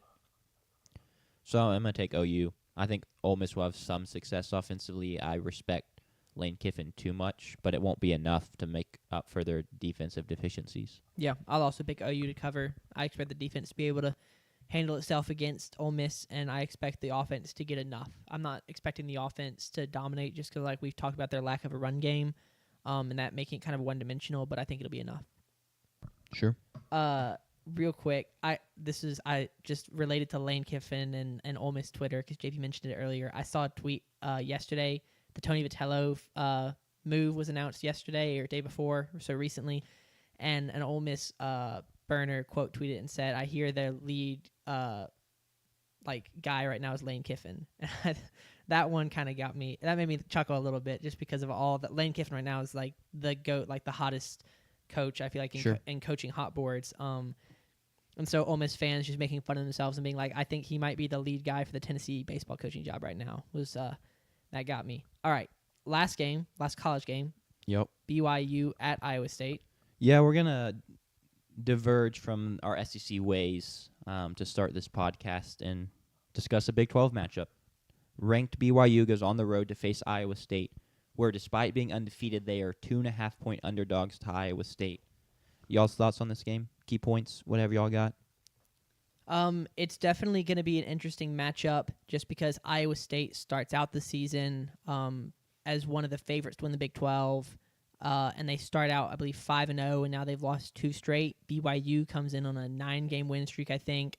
They're a very hot college football team right now, but questions last year and this year, do they win the games because of the schedule? Last year they went.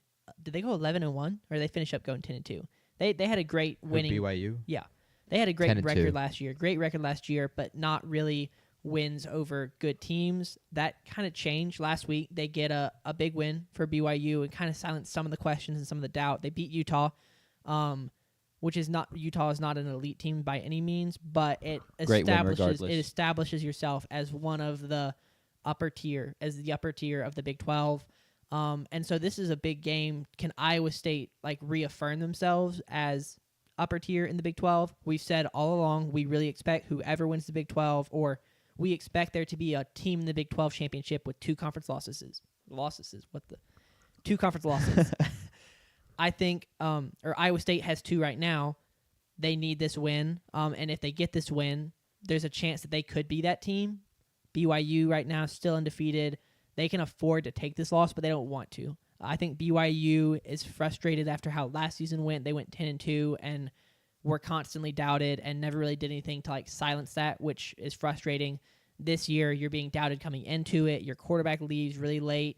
You start a true freshman, and you're undefeated right now. And I think BYU fans have got to be really happy with that. But even with the win last week, I don't think they're going to be happy with the loss this week because immediately the questions are going to start to fly again. Who knows where they'll drop in the rankings. Given I believe they dropped to unranked last year after their first loss. It could happen again this year. AP poll voters can be fickle like that. And so I don't think BYU fans are going to be happy with a loss here. There's no taking moral victories if they end up losing this game. Yeah, I so, mean, why would you be happy with Yeah. the loss as a fan of that team? Yeah. And then also you're playing a team that is struggling right now in Iowa State. You talked about them losing 2 straight, and they desperately need a bounce back. And so personally, if I'm a BYU fan, which I'm not, so to any BYU fan watching, I apologize if this is way off base, but I feel terrified about this game. You respect Matt Campbell as a head coach. You respect Rocco Becht as a quarterback. You respect what that program has been over the past couple years. And yes, they're reeling right now, but it's not a team that you just expect to go away quietly, because they've had a couple tough weeks. And you just always hate to be the team in the spot that has to face the team that's looking for the bounce back, that's fighting for their lives. So I'm very nervous for BYU. With that being said, there is a reason Iowa State is scuffling. The defense hasn't necessarily been what it needs to be. They struggled on the ground, stopping opposing running backs. Their coverage actually hasn't been great. It's been kind of a mad defense as a whole, not necessarily what we've come to expect from Iowa State. And then offensively, it's just a thing of like they don't have a ton of playmakers, so they just struggle to move the ball super well. I just said I like Rocco Becht, but I think they really need to get Abu Sama and Carson Hansen to really be the bell cows of this offense, and then let Rocco Becht make plays off that like we know he can, but he just doesn't have the playmakers to facilitate it too. So if I'm BYU, it's just like we're not going in and facing the greatest defense. Let's get LJ Martin the ball, let him cook on the ground, establish the run game. You love what you've seen for Bear Bachmeier as a freshman, but you don't really want to have to put him in a spot where he could have a freshman moment where he makes a big mistake. But anything from you, JP? I mean, I think you have to feel, if you're a Cyclone fan, kind of shocked to be at this point. Sure. With the way the season kind of started. And then, obviously, we were all kind of, not we, everybody was surprised they weren't favored against Cincinnati. But Vegas knew, and this sport is rigged. That'll be a future 100%. investigation, apparently, unfortunately. But you lose Cincinnati. Okay, we'll respond. We get to play Deion Sanders on the road in Colorado. They lost to Colorado. That's shocking this year. That's not 100%. the Colorado team of last year whatsoever. But they get the bye week, and they have a chance to get right. They're still kind of potentially in it for Big 12 races. And they have 2 straight weeks at home against BYU and Arizona State. So I think there's a huge dynamic that leans towards, okay, they'll be prepared. They'll be ready for this game. They got to watch BYU last week in a game where BYU would pull out all the stops because you're playing your rival. Why wouldn't you?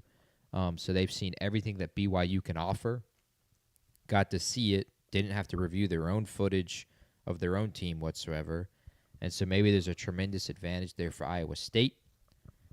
And yet I still feel good about BYU because what I talked about last week with the Utah game, or on Sunday I should say, which I don't count as, actually I do count that as last week. Technically last week for me, Sunday, which some people don't count as last week. Do y'all count? When does the week start for y'all? It starts on Sunday. So Sunday is the first day of the week. I mean, officially, I think it starts Sunday, but I love the Monday philosophy of, like, that's when the work week kicks off or the school week. Like, that's when everything goes because Sunday's still part of your weekend. And if you're calling that, like, the weekend, Yes. into the week. Yeah, I think if you said last week, I would say Sunday. But give it, like, every calendar's got Sunday. You can change it, but I feel like the default is Sunday is the first day of the week. I think Monday's the first day of the week.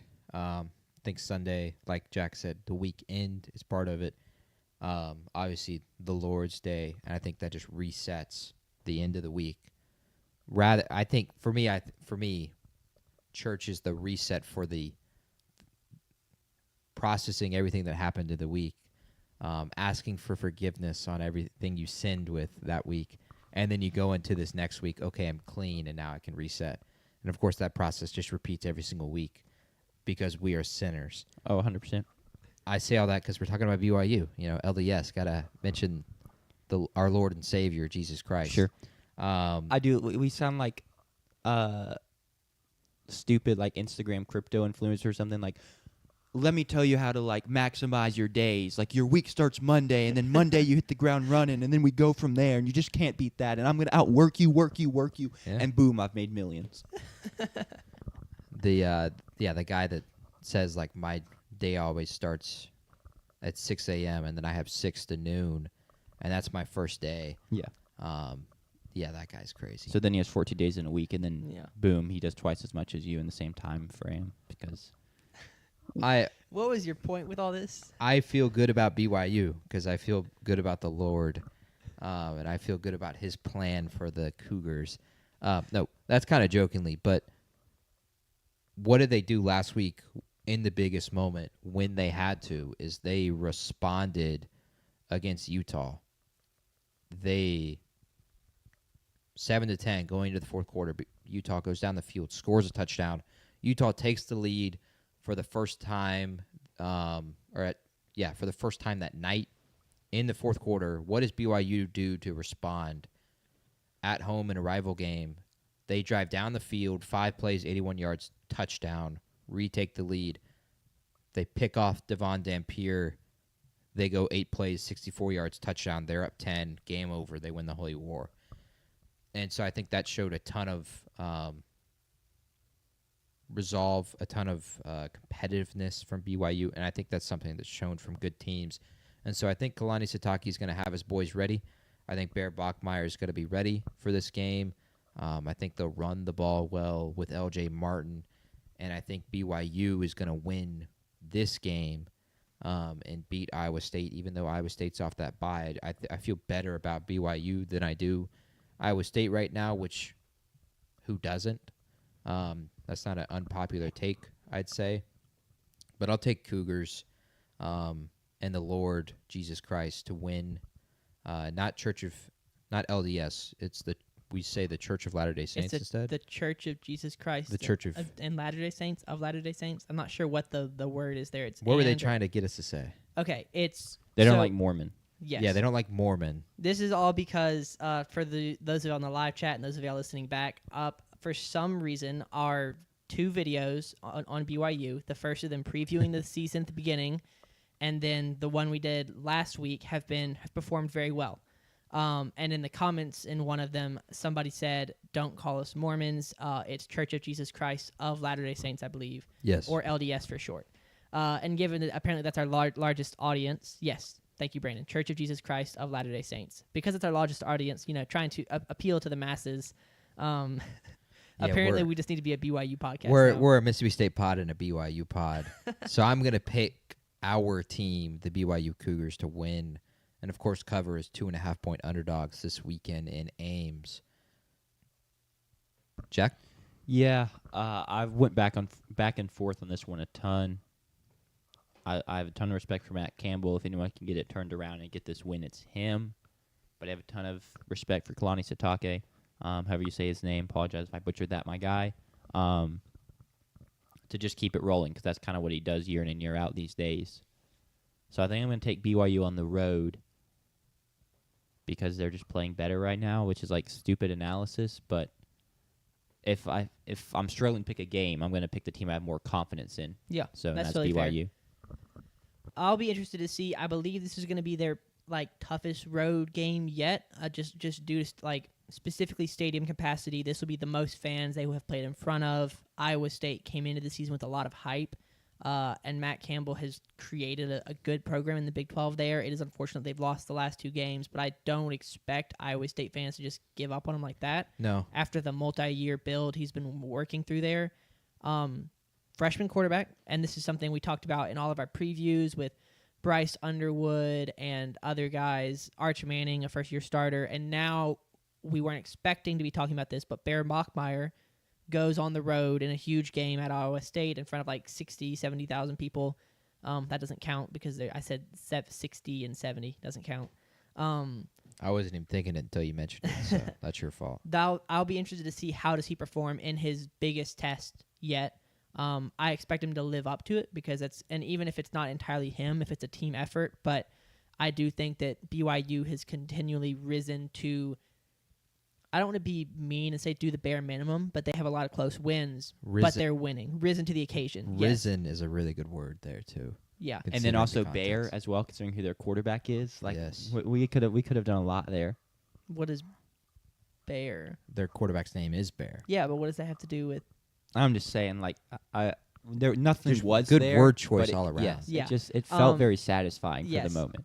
Anyway, they have continued to rise to the occasion and sneak out close wins, but they are getting wins, and I'm going to pick them to continue doing that and win and cover, or just cover, because that's all I have to pick. I've got them covering against Iowa State. We need to get some BYU thing that we can put up. Maybe on that space right above We your head. need to see if we Sanders. can get the Cougar on the show because he's one of the better mascots we have Also in true. college. But he doesn't talk. How Can we go He- find he a can- BYU pod? He could too? do a flip somewhere. Like we talked with the UTSA pod. Yeah, Can we yeah. go find a BYU pod and get them on here and we can So talk. we all picked BYU. Yeah. We can talk, religion and of course football. Yeah, a good mix. That'd A be an good interesting mix. podcast. Oh boy. Okay. That concludes our. I'm excited to watch college- AJ DeBonsa. By the way, I think he's gonna have a great season for them. yeah. Like I Agreed. cannot wait. Future Did you first see- overall draft pick. I heard that he didn't look great in their Only open- dropped 30 points. Yeah. He just had a couple bad moments as a Okay. true Yeah. freshman. That's I'm just I didn't I have Yeah, not yeah. I looked mean, into you it. said you heard. What I'm I addressing saw- the people that are saying what you heard Yeah. and saying that Yeah. chill out. Speaking He's of a that. freshman. Riley Kugel cooked at Cameron Indoor Stadium in their scrimmage as well, but state fans won't accept that. So I think I told Sanders we're way off topic here. Yeah, But well, whatever. That's There's what we nothing do. on the screen, Yeah, so we're not exactly. talking about a game. We're good. UCF is like the perfect spot for Riley Kugel. They've been picked to finish second to last Yeah, in the yeah. Big 12. Okay. So, like, as someone that has shown mentally he's not the strongest, Yeah. like, that's where you want to go because he's talented. I think we can make that happen potentially. Tucker's asking, will there be a college basketball Yeah. preview on the pod? yeah, I could see us doing like previewing state and then like picking conference champions. I or- will be. Well, we're going to transition the state preview into Yeah. a weekly state segment and involve basketball. Yeah. I'm gonna try to do my own bracketology as Okay. well. That's right. this year. Yeah. Okay. So we will definitely be talking ball on the pod, and of course I will still be doing what I've been doing, which is showing up really early for the state games so I can get good seats. Yeah. So I have firsthand analysis on what Chris Jan specifically said to Josh Hubbard as he left the floor, or to Sean Jones more specifically. He probably would tear apart Sean Jones. Sure. Like, what curse words did he specifically use? Because I heard them. Yeah, Because I yeah. was right next And to him. that's fantastic analysis. But yeah, like Riley Kugel can just go hoop and just fry Yeah. because he is talented, and it's lower stakes. So I think it's a good spot for him to be. I'm not trying to dog on him. I enjoyed him as a Yeah. player. Also, I'm not a state fan, so I didn't have to get annoyed as he was potentially selling my team. Yeah. Mississippi State legend. Yeah, I will. Yeah. We'll see about college basketball getting a people's poll. I wouldn't be surprised if it happens. I bet I could just duplicate some of the pages and make that happen. But that will be TBD. Trying to think anything. I don't know what I'm trying to think. I feel like you start. What did you start this with? Riley Kugel at UCF. You were Yeah. talking about Because AJ DeBonsa. AJ DeBonsa AJ got brought up. DeBonsa. I don't remember where I was going. Washington Wizards legend in a rebuild, AJ DeBonsa, helped them get a ring in year 2, by the way, as the best player on the team, which is shout out 2K. When people make a draft class for a 2K, it's not always the most accurate. He Yeah. comes in as an 83 overall. Future Timberwolf, by the way. I don't know what Oh, we're really? gonna do. Yeah, when, they're going to trade Anthony Edwards. Oh, wow. What, Okay. I don't know what we're gonna do when, because like this is the first time we've ever had to transition from football to basketball/baseball. Are we still gonna do 3 shows a week? I don't think we're there yet, thankfully, but it is a Yeah. conversation we need to have. Yeah, I don't know. Everything being early. Oh, when we transition Yeah, because like fully, that's going to be a long time from now. I know but it's a long time. I was just thinking about it the other day, and we're talking about basketball, and it just had me thinking because like probably not. I feel like there's not enough like we wouldn't want to talk for 6 hours a week about basketball. Maybe y'all Correct. would, but like I don't think that would be No, we're chill. all right. We can have a little. It'll be like our off season. Our off. No. You don't listen to Josh Pate. You don't. There is no There off is no season. off-season. I agree. Off season. You whisper off season. Off season. No, you whisper off season because there is no off season. Because they launched fireworks. Do people ask stupid questions on Twitter, man? Yes. Yes. Let's get. Why does it into- look foggy in the first minute of a basketball game? Because they launched fireworks during the intros. Like, duh. Is this a state game? No, No. Like NBA, a NBA Okay, game I didn't know last this is night. like an old tweet. or How does something. this have 10,000 likes? People have never heard of pyrotechnics before a basketball I mean, game? that's called you just pay. Y'all want- Twitter's pay to win. Speaking of smoke on the court, can I tell a really funny story Yeah, from go when ahead, I worked man. for athletics last so year? you made a Sure, big blunder, didn't you? I actually didn't. I Okay. did not make a blunder. Did you save someone's life? No. What happened was my job, I worked women's basketball games last year, and my job was to sit up in the crow's nest, which is literally the highest point in the basketball arena looking down. And I've got a bunch of sliders, and I work all of our fancy lights. So I work the lasers. I don't like direct them, but basically we have different preset paths and stuff. And so I would press a button, and it would do a basketball, or it would do it would go into our pregame stuff. Anyway, I manage all that. Part of that was the smoke that happens when the team comes out, the player intros. And I get there, I think 2 hours, 3 hours before every game, test it all, and then go help with other stuff, go grab my food. We get vouchers. I get a chicken tender basket. I'm sitting up there. Everything's, all the fancy lights are turned off because we're not doing anything. And then smoke just starts billowing out of the video board. And I'm sitting there with like a chicken tender half in my mouth, and I'm just like, literally, it hadn't been coming out for 2 seconds. My boss calls me on the phone. She's like, turn it off, turn it off, turn it off. What are you doing? Turn it off. And I'm like, it is off. I didn't touch it. I didn't do anything.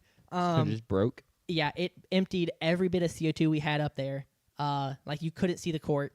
This is like 15 minutes before gates open. It was very stressful. But I bet. yeah, we just ended up like basically going up in the video board and like closing all the canisters of CO2 so that they wouldn't let anything else out. But yeah, that was a wild moment talking about covering. Yeah, it was very foggy. Sure. But very stressful because I think that was pretty early on in me working that part of the job. Yeah. Shall we get on to the NFL? Let's get on to the NFL. Perfect. Oh, I got to put a graphic up, don't I? You do. The Chicago Bears travel to the Ravens, who are reeling right now, but reinforcements are coming. Lamar Jackson will potentially be back this weekend, though he is still limited in practice. And since Lamar Jackson is back, despite only having one win, the Ravens are favored by 6.5 at home against the Bears. Y'all's keys to this game. Lamar Jackson. If he plays, they win. If he doesn't, they lose. Okay, I'm gonna immediately push back on that, which I know it's facetious, but like the Rams. Holy crap, the Ravens are giving up the most points per game. Yeah, in the NFL. I do not actually believe that. I do think Lamar Jackson is important to this game. Oh well, yeah, you'd rather have him than Cooper Rush or Tyler Huntley. Yes, Tyler Huntley, Snoop Huntley. Snoop Huntley. Yeah, that's what he wants to be known by. All right, cool. So I don't know how much that really matters. It helps the offense, sure. Yeah. Can the defense figure something out though? Your thoughts on this game, though, JP? So, like I said, the Ravens are 1-5. I believe yes. 1-5. Yes, yeah. 1-5. That means they have 11 games left. They gotta go like 9-2 in the 11 games left, which is possible given their schedule going forward. But they got to go on a run, and they got to start right now. They got to start quick right now. This is a 100% must win for the Ravens because otherwise you have to win 9 of your next 10, and that's no formality. They of course host Chicago this weekend, and they'll go play fake football in Miami against the Dolphins in Mike McDaniel's final game for the Dolphins next week, but it's out in front of them. They still have big games on their schedule. They got to play Cincinnati twice. They have to play Pittsburgh twice. Lamar struggled with Pittsburgh a ton. They have to go to Green Bay in the second to last week of the season, which was one of my favorite games that I highlighted coming into the year. Big storyline in this game. Lamar Jackson has beaten 29 of 32 NFL franchises. The 3 franchises he has not beaten is, of course, Baltimore, which he may eventually beat one day if they decide to move on from him instead of John Harbaugh for whatever reason. The Green Bay Packers, which he'll get a chance this year, and the Chicago Bears. He has never beaten the Chicago Bears. He gets a chance to beat his 30th NFL franchise this weekend. For me, I think that's the biggest storyline. Well, be Ravens have to win. They need to win. Everything's against them. And Chicago kind of gets to come into this game with house money after stealing a game against the Washington Commanders. A game-winning drive the week prior from Caleb Williams against the Raiders, and then an ugly win, but a win nonetheless against the Saints last week. And so they are now sitting at 4-2 and they're well within their division race. They've won 4 in a row, so losing this game I don't think holds too much against them. That being said, they could put the Ravens kind of out of their misery, and I think Ben Johnson is going to relish, I should say, in that opportunity, and I'm excited to see how that goes. Yeah, I'm going to try and talk through some hiccups here. Hopefully they don't keep flaring up. But do you think the Ravens removing all fun activities from their locker room matters at all? Or is that just the stupidest thing ever? I don't think it matters. I think that it's not going to bring back all the players they have injured on defense. And I get that the defense was playing bad before the injuries, but now that they've sustained so many injuries, it's just irrelevant. Did you see that Marlon Humphrey wants to eat 50 hot dogs from 50 states in one day? No, I have so many questions. That's what he said. That is what he said. Did he elaborate? Does he want to travel to each state and eat it there, or he wants to gather 50 hot dogs? I'm not positive. He didn't really elaborate. It was just a tweet he had. Personally, I think he needs to put the podcast to bed, kind of like how Podcast P Paul George did last season. Yes. Before it's too late. The ping pong table will be continue to be removed until morale improves. That's good. But yeah, I think it does matter to the slightest degree. Okay. Because I've been in locker rooms and I've been a part of teams, and I understand a little bit how those kinds of moves can help or hurt dynamics. A practice hell week is a big thing that basketball coaches use a ton, and those can really do one of two things. They can break your team and make you quit on the coach for the most part, because why are we running a bunch of suicides because you, for whatever reason, don't believe your own players who are telling you that we did not steal the new team backpacks from the storage closet. We did not steal those. But why do you think we did when eventually it was found out that a random student stole them during PE class, yet we had to run suicides for 2 straight practices because you believed that it was us? Stuff like that can hurt your team Seems dynamics. personal. That's a true story. The coach is an idiot there. Yeah. Because why in the world would the team steal their own team backpacks and then not wear them? Yeah, and that hurt us a ton. That hurt the team a ton. It hurt the team dynamics a ton. So stealing people's ping pong tables may have a similar dynamic, Sure. especially it can happen for the players that feel like they're doing their best and are putting everything that they want. And why are you taking away our joy from ping pong tables? But I think it can help them for a week, but I don't think it helps them much more than outside of that, because ultimately I think you already are playing such a physical and violent sport that going through hell for a week, a hell week, is manageable.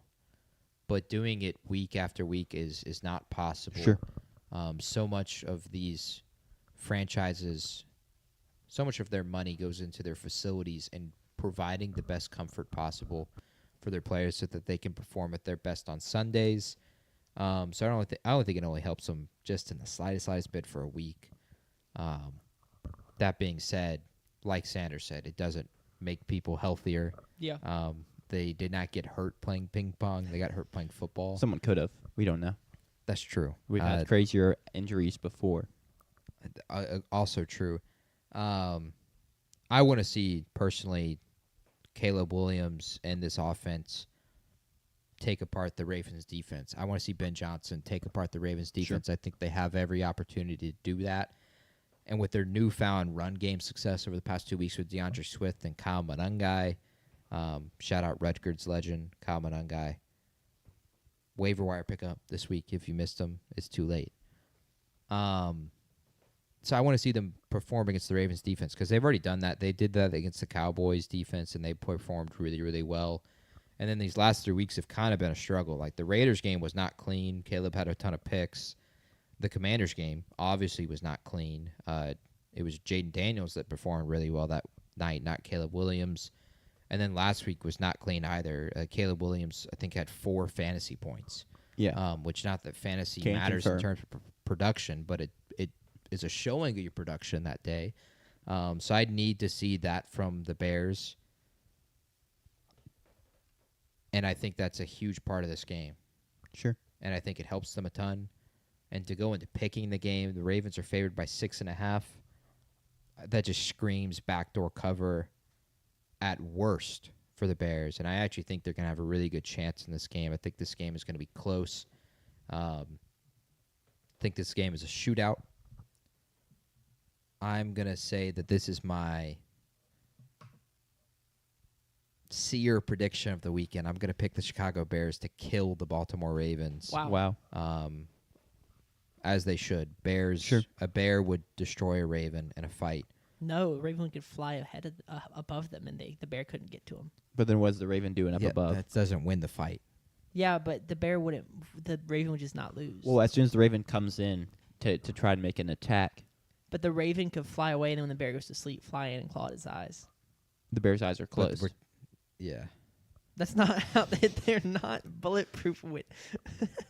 It's not winter yet. We're not hibernating yet. Oh, okay. So. Well, the bird can fly away until winter. I think the Ravens got to I land said He's at gonna some play point. the long it's game. a 3-hour game. He's playing the like, long game. It's a 60-minute game. We don't have that much time, personally. Give me Chicago to win and cover this weekend. Caleb and that offense to cook. And the Ravens defense to not be able to stop Chicago. And Lamar looks a little rusty off of 3 weeks being injured. Give me Chicago. That's my seer prediction of the weekend. Yeah, I also feel very comfortable taking Chicago to cover. I was pretty surprised to see the line at 6.5 when I first saw it. I think we actually talked about it on the show Sunday, and I guessed Ravens 1.5 as the line. So I feel very comfortable taking the Bears. The thing I'm most interested in seeing is the Bears' run defense has been much improved over the past two weeks. Now you played the Saints, but then you played Bill and the Commanders' run game, which has had some success this season. But can you keep that up and stop Derrick Henry on the ground? But regardless, give me the Bears to cover. Yeah, I'll also take the Bears to cover. But I will not, use a seer to predict them to ups. I've got a reputation to uphold as the leader in the pick'em right now at an incredible 10-11, under 500. Brilliant stuff. Yeah, so I got to protect that reputation as the leader in the pick'em among the three of us. Crazy. Next game up. I mean, it's a tactic you could use. You could just protect it the whole way home. He's picking the next one first. Okay. I'm down. Cowboys or Broncos? The Cowboys, who have been playing pretty well recently, especially their offense, travel to the Broncos to face Denver, which is a team I personally can't really get a good grasp of. They like to play really bad for a majority of the game, but then win the game. And that's the most important part. I mean, their historic comeback against the Giants this past week, scoring 33 points in the fourth quarter, is fantastic. But then it's like, okay, well, why did you have to score 33 points in the fourth quarter? It's because you were terrible for the first 3. But regardless, they face the Cowboys this week, and the hiccups are killing me. And Do you need the some water? Broncos are favored by 3.5 on the road. I'm good. Thoughts, JP? Like you said, the Broncos have been incredible in the fourth quarter, and not incredible in the first 3 quarters. That's also kind of been the story of the entire season as well. In the 21 quarters that Bo Nix has played versus that were in the first 3 quarters versus the fourth quarter, the 7 of those that he's played, he has just 1 less touchdown in the fourth quarter than he does compared to the other 21 quarters. That's 3 times as many quarters. He has 1 less touchdown. So that just goes to speak how well they've played in the fourth quarter and how well they've managed those moments. Cowboys are coming off a surprising win. It's an upset technically against the Commanders last week. And, of course, the Broncos barely escaped a collapse. So dynamics are there. But this is such a any given Sunday league, and we see that every single weekend when we watch NFL Red Zone. Something happens that you just don't expect. And I think this is a week where, like I said on Tuesday with the Pyramid, Dallas's offense feels unstoppable, and they're going up against a also really good defense in Denver. But Denver wasn't really good last week against Jackson Dart for 3 quarters. And I don't think they're going to stop Dallas this weekend. I think Dallas is going to win comfortably against the Denver Broncos. I've been low on Denver coming into the season. And I think that offense really got going against the Commanders last week. And I think they'll do just the same again this weekend. I think they'll run the ball well. Javonte Williams, revenge game. No one has talked about that. I don't think anyone's ever mentioned that. It has no factor on this game. It may help. He may celebrate differently if he scores a touchdown. But I saw like George Pickens and what he did last week against Marshawn Lattimore. I don't know if you saw that clip. There's a clip of George Pickens mic'd up against Marshawn Lattimore across the game. It's a tough 2-minute watch, but it's hilarious. I mean, I had to watch Marshawn Lattimore clear out our other DB on a crossing route for an easy, get like an 80-yard touchdown. Yeah, George Pickens cooked Marshawn Lattimore last week. Surtain's going to follow CeeDee Lamb the entire game, so CeeDee might get limited, but Dallas has just so many other options, and Jake Ferguson and George Pickens, Kevontae Turpin, Javonte Williams in the backfield. Jadon Blue was kind of getting active in the passing game last week as well. I think Dallas has too many options offensively that I think they'll play really, really well there. And I don't trust Denver to put together a complete performance offensively because they really haven't yet. And they clearly have not the past 2 weeks until the fourth quarter. And then the Jets game, they could not complete a forward pass. That's the Jets. Dallas tore apart the Jets as well. So I just think this leans towards Dallas. I don't necessarily understand why Denver is favored by 3.5 points. Sure. And I really like Dallas in this game. It just feels like a really good dynamics that leans toward them. Denver's 5-2, so they have a game to lose. This is not a must-win for them whatsoever. But Dallas winning this, that gets them back above 500. They're 4-3-1 at that point. They're really contending potentially for a playoff spot. I think Dak's going to play well on the road and continue his quest for an MVP this year. And I just don't think Cowboys' offense are going to be stopped by that Broncos defense. Sure. Which is a shocking take, I would argue. I'm actually right there with you. I kind of hoped this would be my, I'm on an island, can defend my take. And I'm a Cowboys hater. I'm a Commanders fan, man. Yeah. But that offense is just so good, and Dak's the ultimate professional, so I don't really care it's in Denver. I don't really care the defense he's going up against. Maybe he doesn't have as good of a day, but I think he's going to go there and get his. The receivers can go there and get his. Javonte Williams can go there and get his. And then I just really dislike this Broncos team right now. I don't like the way they're playing. I don't like the vibes around it. And yes, it's a weaker Cowboys defense, but the past couple weeks the Cowboys defense has at least had a pulse, and I think that's enough against this current Broncos team to get enough stops combined with the great offense to win this game and cover the 3.5. Yeah, and once they go get Max Crosby or something in the trade deadline, they'll be even better. Did you see that they were calling about Max Crosby? They should. The Raiders said no. But the Raiders should say yes. Wow. I mean, Crosby's getting up in age, no? And you're not good? He's probably 28, 29. Getting up in age. The Raiders is tough because Pete Carroll, you're supposed to be winning now. Let me make my pick. Make your pick. Make my pick, and then we can talk about potential trading for an edge rusher. I'm going to pick the Cowboys to cover. Such a follower, such a sheep, man. I literally we were supposed to make a pick first. I know. But then you hopped in front, so I'm going to go and pick. Is it my I literally was over here going to pick the Cowboys. I swear I swear. Because I don't think the Broncos are a 5-2 team. I thought they were your pick for the AFC West or something like that. They were, and I will. Yeah, sure. They're my pick to win the AFC West. They're not actually, though. That's the crazy part. You picked the Chiefs. Nope, though. they're my hot take to win the AFC West. So Your I still hot take. snuck that in There there. is a TikTok of that. Yeah, it's out there. And if they win, I'll be reposting that everywhere. I will be a seer. I predicted. Now here's the guy who doesn't know ball. I predicted the Chiefs to take a step back, and right now the Broncos are 5-2, and the Chiefs are not first in the division. So I wonder who's odds-on favorite to win the Super Bowl. Probably the Chiefs. It is the Chiefs. It is. Yeah. That's crazy. Correct. I don't think the Broncos are a 5-2 team right now. I think that they've got the 2 comebacks against the Eagles, scoring 18 in the fourth quarter, and then the Giants scoring 33 in the fourth quarter. And I don't think you can be like, oh, well, they're so good at, playing 3 quarters and then taking advantages of the weaknesses they've discovered. They just have gotten lucky. The Jackson Dart pick in the 4th quarter was integral to that comeback. And I'm not going to take everything away from that from Denver, but I am going to say they're not a 5-2 team. I think the Cowboys offense will be able to score on Denver. And given that the offense of Denver has looked dead until the 4th quarter of several games, I'm not going to bet on them hanging with the Cowboys offense. And I'm definitely not going to bet on another wild 4th quarter. That seems like a silly bet to make. So I'm going to pick Cowboys to cover. Sure. Cool. Shall we get on to our third and final game of the NFL slate? Sure, man. Bet. And this one, as an Aaron Rodgers fan, this game just kind of gets me excited. It's a return game for Aaron Rodgers. It's not because it's at the Steelers. I apologize. That's awkward.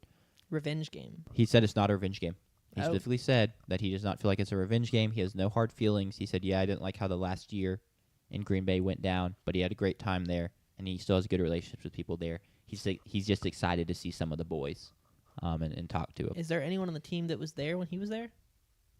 That are still on the Packers? Yeah, He can dap up Matt LaFleur. Matt LaFleur, Jordan Love. Christian Watson, was he on the team? Christian Watson was on the team, yes. The edge rusher, There's whose probably name I always forget, the Michigan guy. Rashawn Gary. Yes, Rashawn Gary. Rashawn There's Gary. probably a couple offensive linemen still there. Yeah. And those are definitely some of his Elton boys. Jenkins is still there, Yeah, Elton Jenkins still there. Yeah, to speak to that, he said, quote, "What do I got to be avenging here?" Bar. End quote. Bar. Yeah, it's pretty good stuff, but it's not a return game because they didn't go to Lambeau. It's at home for Steelers Nation. And Green Bay, despite going on the road, is favored by 2.5 in this game. Sanders, what are your thoughts on this game? I don't want to give my thoughts. I just want to pick. Y'all give the thoughts, then I'll make my pick. Okay, fine. JP, what are your thoughts on this game? I'm just so excited to watch it, to be honest. Sunday Night Football, Chris Collinsworth, Mike Tirico on hand. NBC, Heinz Field, which is what it should be known as, and not Acrisure Field, which is what it is known as now. Packers, Steelers, like even if it was just Aaron Rodgers and Ben Roethlisberger, massive matchup. This is huge. These are kind of, I'd say arguably, but it's potentially inarguably the 2 biggest brands in the history of the NFL. Given their success with the Steelers winning 6 Super Bowls, the Packers early on years, and then going from Brett Favre to Aaron Rodgers, and all of those years, while there weren't a ton of Super Bowl wins, they are such a huge brand. Yeah, like everyone pegs America's team with the Cowboys. That is one of those other big brands. But outside of that, it just feels like these are the 2 biggest brands. Maybe the 49ers are in that conversation. So even if it was 30 years from now, Packers-Steelers is a huge game. When Will Rogers, the 4th, is out there playing quarterback for the Steelers, this is just going to be a massive game. I can't wait to watch it, though. Like Jack said, as an Aaron Rodgers guy, as a guy who grew up really liking and loving Aaron Rodgers, I'm excited to see him play against the Packers. I disagree. I don't think he's going to celebrate extra hard if they win this game, if he gets a big touchdown. Obviously, nothing but love there, but when you get inside the lines, there's nothing like that competition there, and there's nothing like playing a team that you used to play for that picked a quarterback 3 years before you retired in the first round, nonetheless. There's nothing that's going to be like that. He missed that opportunity the year after he left Green Bay when he gets to New York because he popped his Achilles. The Jets played in Lambeau that year. He would have played in that game, but he didn't get the chance to. So this is kind of his first chance to avenge that. He already avenged the New York Jets earlier this year, and I am confident that maybe he'll avenge it again this year. I want to see, can they find the same offensive success? Because we've seen last week, I think Jacoby Brissett kind of got what he wanted. He was getting under pressure a ton, of course, sacked by Micah 3 times in that game. So can Rodgers and them keep that success? Like I said, on 2 weeks ago's pyramid, the Steelers have a very obvious formula. Score 20 or more points and hold the other team under 20 points. They have not really been successful at doing that, especially in their losses. Seattle scored 31 on them, and they end up losing. And then the loss last week against the Bengals, you just can't let Joe Flacco come in there 10 days after joining the team in his second game since joining the team and just pick you apart. Just continue to hit Ja'Marr Chase the entire night. He literally said in the post-game press conference, I didn't really understand Zach Taylor's accent is what he was saying, and he didn't necessarily understand what the play call was, like what words were being said. And so he would just, on those plays, he just threw it to Ja'Marr Chase. And it worked. That's it worked crazy. the entire night. And no similar to him doing that with T. Higgins. He literally said that. So if that happens against the Steelers defense and Mike Tomlin and T.J. Watt and Alex Highsmith and Jalen Ramsey, like that can't happen. So this is, I feel like, a huge statement game for their defense. They need to have a statement against the Packers offense that has struggled for the most part. They've only really found their success with Josh Jacobs and Tucker Kraft. They have not been great at getting the ball down the field. Matthew Golden hasn't popped. Romeo Doubs has had good games statistically, but I don't think he's necessarily dominated games. They're still wide receiver by committee. And Matt LaFleur is an offensive coach. He loves coaching offense. He's been really successful with offenses in Green Bay. So it's a put-up or shut-up game for really both of them. Packers offense, Steelers defense. That's what I'm going to watch more so from a football perspective. Dynamics, I can't wait to watch Aaron Rodgers against the Packers defense. Sure. You said it super well. The formula for the Steelers, and the defense just hasn't been holding up their end of the bargain. And simply put, they have too many names, and it's too expensive of a defense for them to be playing this poorly. I don't trust the offense to be able to routinely carry them through games as well as it is playing right now, and as well as Aaron Rodgers is playing right now. It's not supposed to be how it is. But that being said, the pieces haven't clicked for Green Bay. Another great point by you, which I still don't fully understand because I love all the individual pieces, but it's just currently not there. So just the night it does against the defense that's not playing that well, what exactly happens. But it's crazy we're saying that, and yet they're 4-1-1. Like, yeah, and they're gonna love that they're 4-1-1, and because it gives them a nice bit of breathing room to try and let the pieces click for when playoffs come and you have to play really good teams. But they just don't ever really look that great on the field. I mean, even the Cardinals game, you're down late to the Cardinals. Not a team you really want to be down to, considering they're just not really that good. With that being said, I'm going to turn it over to Sanders and let him make his pick. Yeah, I do agree the pieces have not been coming together great, but they, like I said, they're 4-1-1. They've been winning games. The defense right now is holding opponents to they're 20 points a game. That's 10th. And whereas the Steelers are giving up 23, I think that JP made the point about the Steelers' game plan is hold opponents to 20 and score more than that. I do like the Packers' offense scoring more than 20 against the Steelers' defense, which is why I'm going to pick the Packers to cover, because I do think they are going to be able to kind of break the Steelers' up, whatever you call it, their method or their approach. I do think they're going to be able to get over that 20 mark, and I don't think the Steelers, even with Aaron Rodgers slinging it to DK Metcalf and those 6 tight ends or however many he has, is going to be able to keep up with them.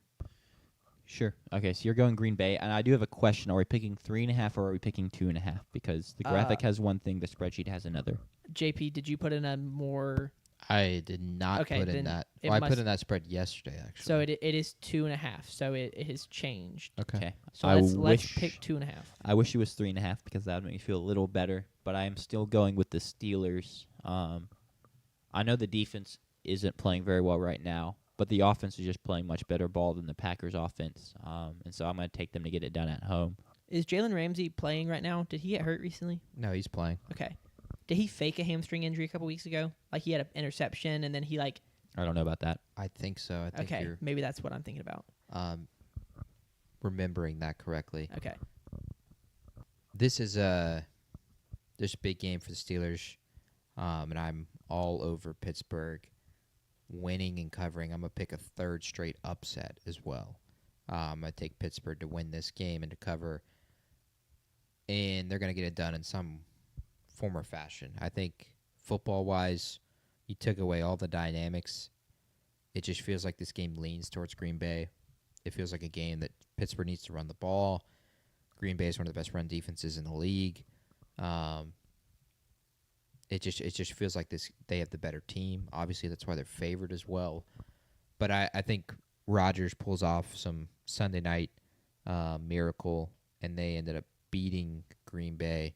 So give me Pittsburgh to win and to cover the 2.5, of course. Of course. The line is -3. That's the most recent. According to what? FanDuel. We typically use ESPN, right? ESPN right now is 2.5. Okay, I couldn't find the ESPN, so Cool. we'll Have stick we with that. ever picked an even spread too? I don't I think don't so. think I don't so. think ESPN offers even spreads. Maybe. I don't think that sports books should. I don't. I just it just I agree. feels- Sportsbook should. You think they should? Yeah, because why wouldn't they? Because then it's just like you're not picking a. I don't know. They're in it for money. Yeah, I get it. That yeah, correct. So you're picking. So we got you two picking Pittsburgh. I picked Green Bay. Yeah, let's have a week, JP. Why don't we have a little 3-0 as we're fully aligned here. With that being said, let's see if JP's. Well, I had another question. Sorry. Yeah, because, go ahead. It was about this game. Have y'all seen the 27 conspiracy theory No.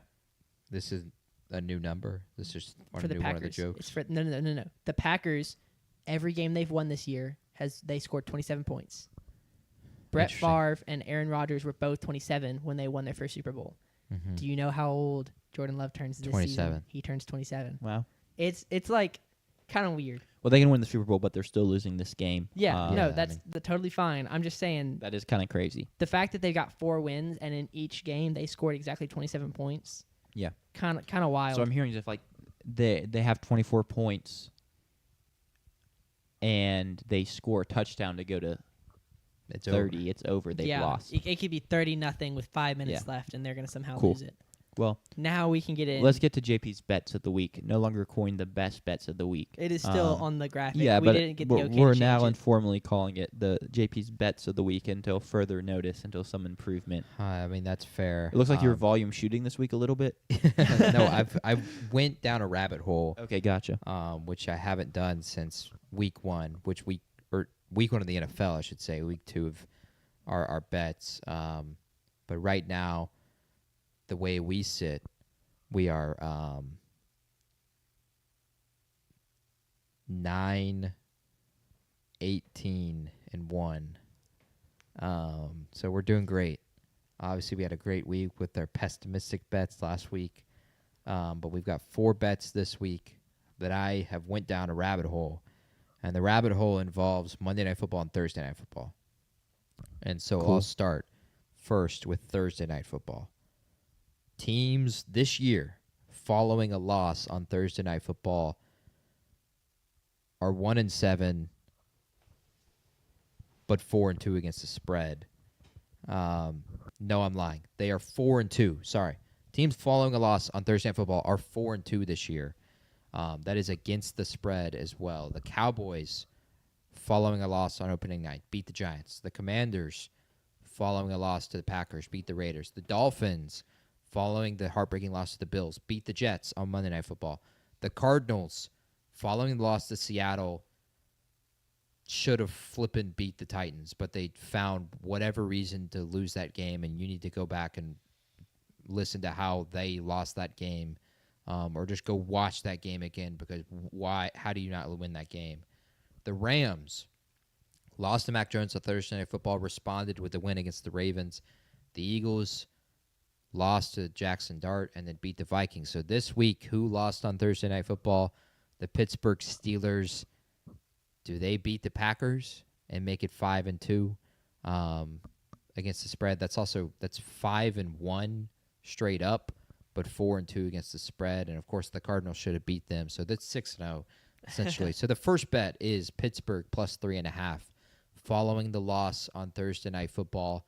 I think they'll respawn with the extra time off and defeat the Packers. And I am taking that at 3.5 because that's when I put my bet in for this segment, and the spread just changed. I'm not taking the 2.5. I disagree. I will not stand for that. We need wins, so I'm going to take whatever I want. Deal with it. But this doesn't help them because it's not 3.5, right? It's going to change back, so they'll be good in a couple days. Cool. Okay, sounds good. Yes. Okay. Again, Thursday Night Football. Teams following a win on Thursday Night Football. The Eagles beat the Chiefs and covered the spread. The Packers, though, following their win against the Commanders, lost to the Browns. The Buffalo Bills, following their win against the Dolphins, did not cover the spread against the Saints. The Seahawks beat Arizona and then lost to the Buccaneers.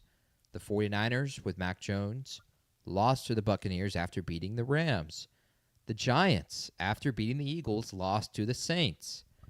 1-5 against the spread, and also 1-5 straight up.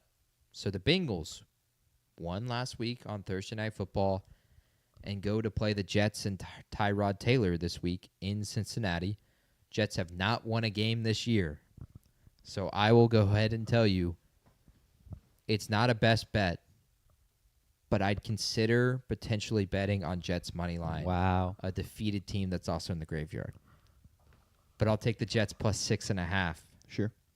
To cover the spread and to continue that trope for Thursday Night Football. So that's my second. Now we go to Monday Night Football.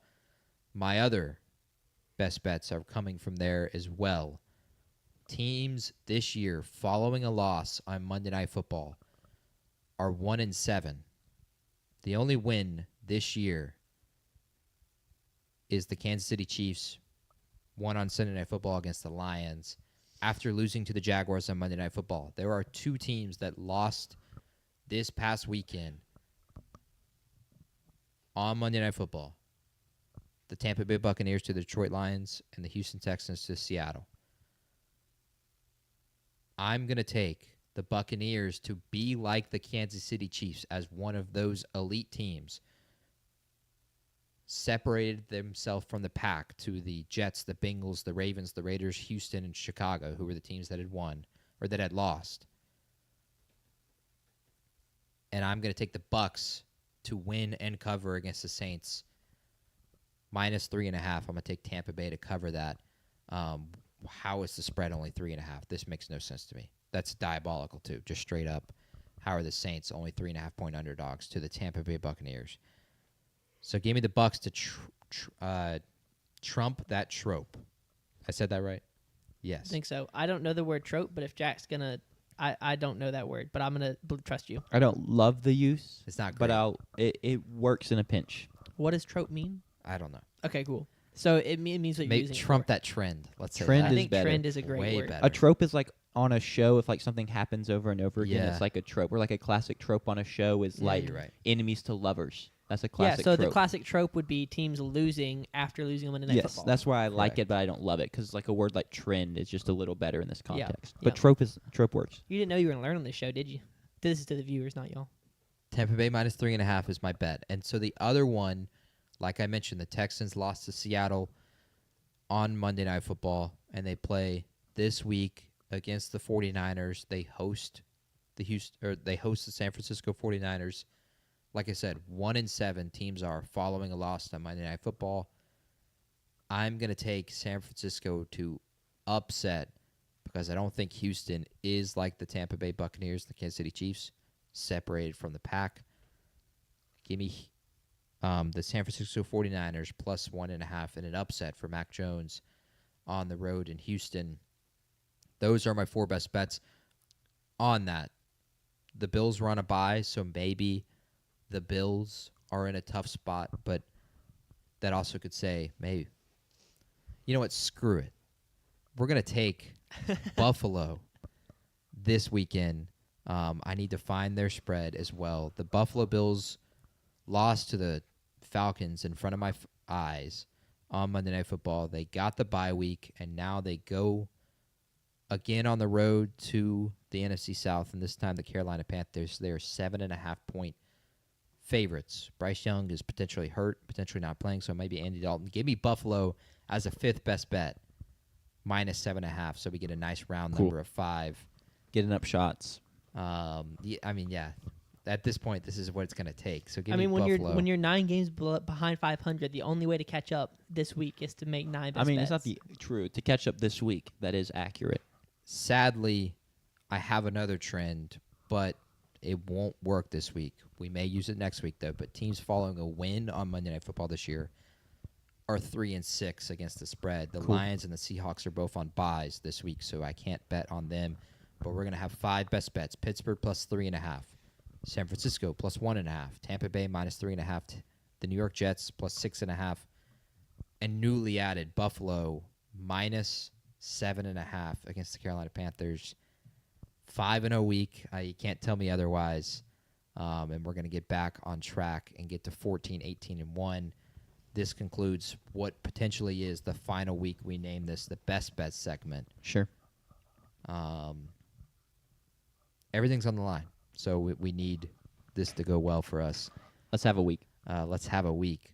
Otherwise, take all of my picks on all of the other segments because I'm doing well. Not in NFL football. Take my college football, though. Yeah, take the college football ones. Well, that's all we have for the show. Sorry, I always feel like you start to move on, and I'm like, oh, I have a story or something funny. Do you? Oh boy. JP, as the golfer, I would love to see your live reaction. So my dad watches/listens to the show. My mom's been sending. My brother's golfing. He's been golfing for about 2 years. My dad went out and got some shots with him. I would like y'all's thoughts on his form. I'm nervous. He's gonna go back and watch this. So are we able to get this on screen? It would take a few minutes. We don't have to take a few minutes. Yeah. Just show us real quick. This is my dad's form. What, as JP, as the golfer, what are your thoughts? Yikes. Okay, roll that back. And let me give you another angle too, just to really. If you got it behind the angle, that would help so much. This is not behind; it's a little bit further away, maybe a little behind. Okay, so biggest thing here is I go back to the other angle, and let's just slowly scroll through it if you don't mind. So, first movement here is look at that first movement. Look how much arms are being used there. Look how he just literally lifts the club off the ground with only his arms. Yeah. And then his hip starts to turn. That's a no-no. In a golf swing, the first thing that has to act is the hips. The hips have to fire. So when you're in that golf swing, you don't lift with the arms first and then twist the hips. You let the hips turn and you let the hips guide the club back. And then you try to twist your hips more. He needs to find some flexibility in his old age. Literally, my mom texted and said, the thing we've learned is our dad needs to work on his flexibility. Yes. So y'all are on the same page. Find some flexibility in that old age, and you want to turn your chest to your behind you. Yeah. And turn your back to your target. But the first biggest thing is don't start with the hands. Yeah. The arms can't lift it first. Hips turn, and the hips guide the club back. And then we got a lot of work to go from there. But that's the first thing. Well, there you go, Pops. Was that Harris in the background, too? Yeah. I can show you his. Yeah, I would love to see Harris's swing. We can give Harris some tips live on pod. This is, where is it? He just got new clubs. So he's been using, junior clubs, and he's now taller than me. Yeah, he needs new clubs upgraded from the junior for sure. This is his swing. I might be able to slow it down. Okay. Get back to the start. So first thing, we're hitting a driver here. So we got to talk with setup first. So get to the setup first. Harris, I would like to ask you, and then maybe we can have some open conversation at another point. Do you slice the ball a ton? And is that why you have gone to this footwork setup? So what Harris is doing right now is he's got his left foot almost an entire foot in front of his right foot. Yeah. Which I'm fine with in terms of practice because it promotes swiping across through the ball for a draw swing. But if that's your normal setup, that's not going to work, bud. I'm sorry. That you need to get your feet back to a neutral position. And I imagine he's doing that because he's slicing the ball a ton. Yeah. Let's go to the takeaway. Can you show me the takeaway? Is that the go forward? What's the takeaway? Pulling it back, the first thing. Yeah, just slowly draw through that. Again, he's got the same problem your dad does. Yeah. Where's the hips are not being used whatsoever. His hips may not turn at all from the setup. Yes, yeah. I mean, go through to the follow through.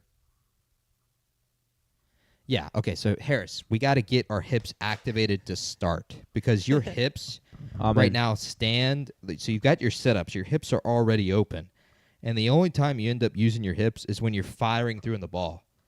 That creates no power. That creates no power. What the golf swing is used for, it's all in the hips. Again, you've got to load your hips up, meaning those hips have to twist and turn and load power in them. No different than a baseball swing. You have to load power in those hips because if you load power, you can generate power. It's no different. Mont would tell you with a tennis swing, loading power, it's not all in the arms. You've got to load your hips, meaning you need to twist those hips more, bud. And then we fire through with the hips because you're not going to generate any power effectively when it's just your hips going through at the end. There's some promising things. He's working with some new clubs, so I'm sure he'll get more comfortable with them. Yeah, and he's grown, I think, like legitimately of like a foot in the last like year. Yeah. And so there's definitely some like figuring out like, and you've seen him play angle ball, like you missed one of his best games. He's still figuring out how to use all of his frame. But yeah, there's some golf breakdown on the show. Sorry we couldn't get that on the video for those of y'all watching. Yeah, he just needs to. I'll try to text him, but I'll try to send him my swing because I'm cool like that. I have a good swing, and we'll see if we can start replicating that. And all he has to do is, if you can just send me videos like that, I can help you immediately fix some things because a lot of work to go for both your father and Harris. But it's a promising start, and you're playing golf. That's the biggest thing. Yeah. Is you're out there on the range. That's the hardest thing for golfers is practicing. They only care about playing, and then they go out and play, and they play piss poor. Well, it's because you didn't practice. Yep. You got to practice. How about you have practice? to grind. And for Harris, in his young age, and also being homeschooled, he's just going to have a lot more time to be able to do that as well. Take advantage of that because these early formative years, these 4 years of like he just started high school. He's hold on, I'm 23. He's 15, so I think he might be a sophomore. He's a sophomore. Yeah. Sophomore. These 4 years can help you so much in terms of building fundamentals. Yeah. And then when you turn 18, 19, 20, you're going to start putting on weight, and now you can start playing with a lot of power. But you need to work on the fundamentals right now. Otherwise, the biggest thing when you're early on playing golf is you need to avoid creating bad habits because the bad habits in golf are like gambling addictions, alcohol addictions, drug addictions. You never come off of them if you've built it too badly. So you need to start off on the right foot. So, text me, Harris, if you're watching this. He'll be watching it back later, or he may be watching right now. I'm probably not because he's not in the chat. But I will. I'm here to help. I'm not kidding, and I'll say this to the camera, saying it to you. You can just send me video like that, and I can help you so much. Yeah. There you have it, folks. I have coached many golfers, including my friends. I've been paid money to coach. I know what I'm doing. So you're professional. Semi-professional golf coach. Yes. Yeah. Huge. You've got an extensive resume of semi-professional things. I do. I need to work on my professionals. All right, well, let's get on out of here. We've wrapped up everything we want to preview, and we will be back on Sunday to review everything we just previewed. And thanks to all who tuned in live, and thanks to all who will watch the podcast recording post. It means a lot to us. And, yeah, we'll see you all Sunday. Peace. Go State. See ya.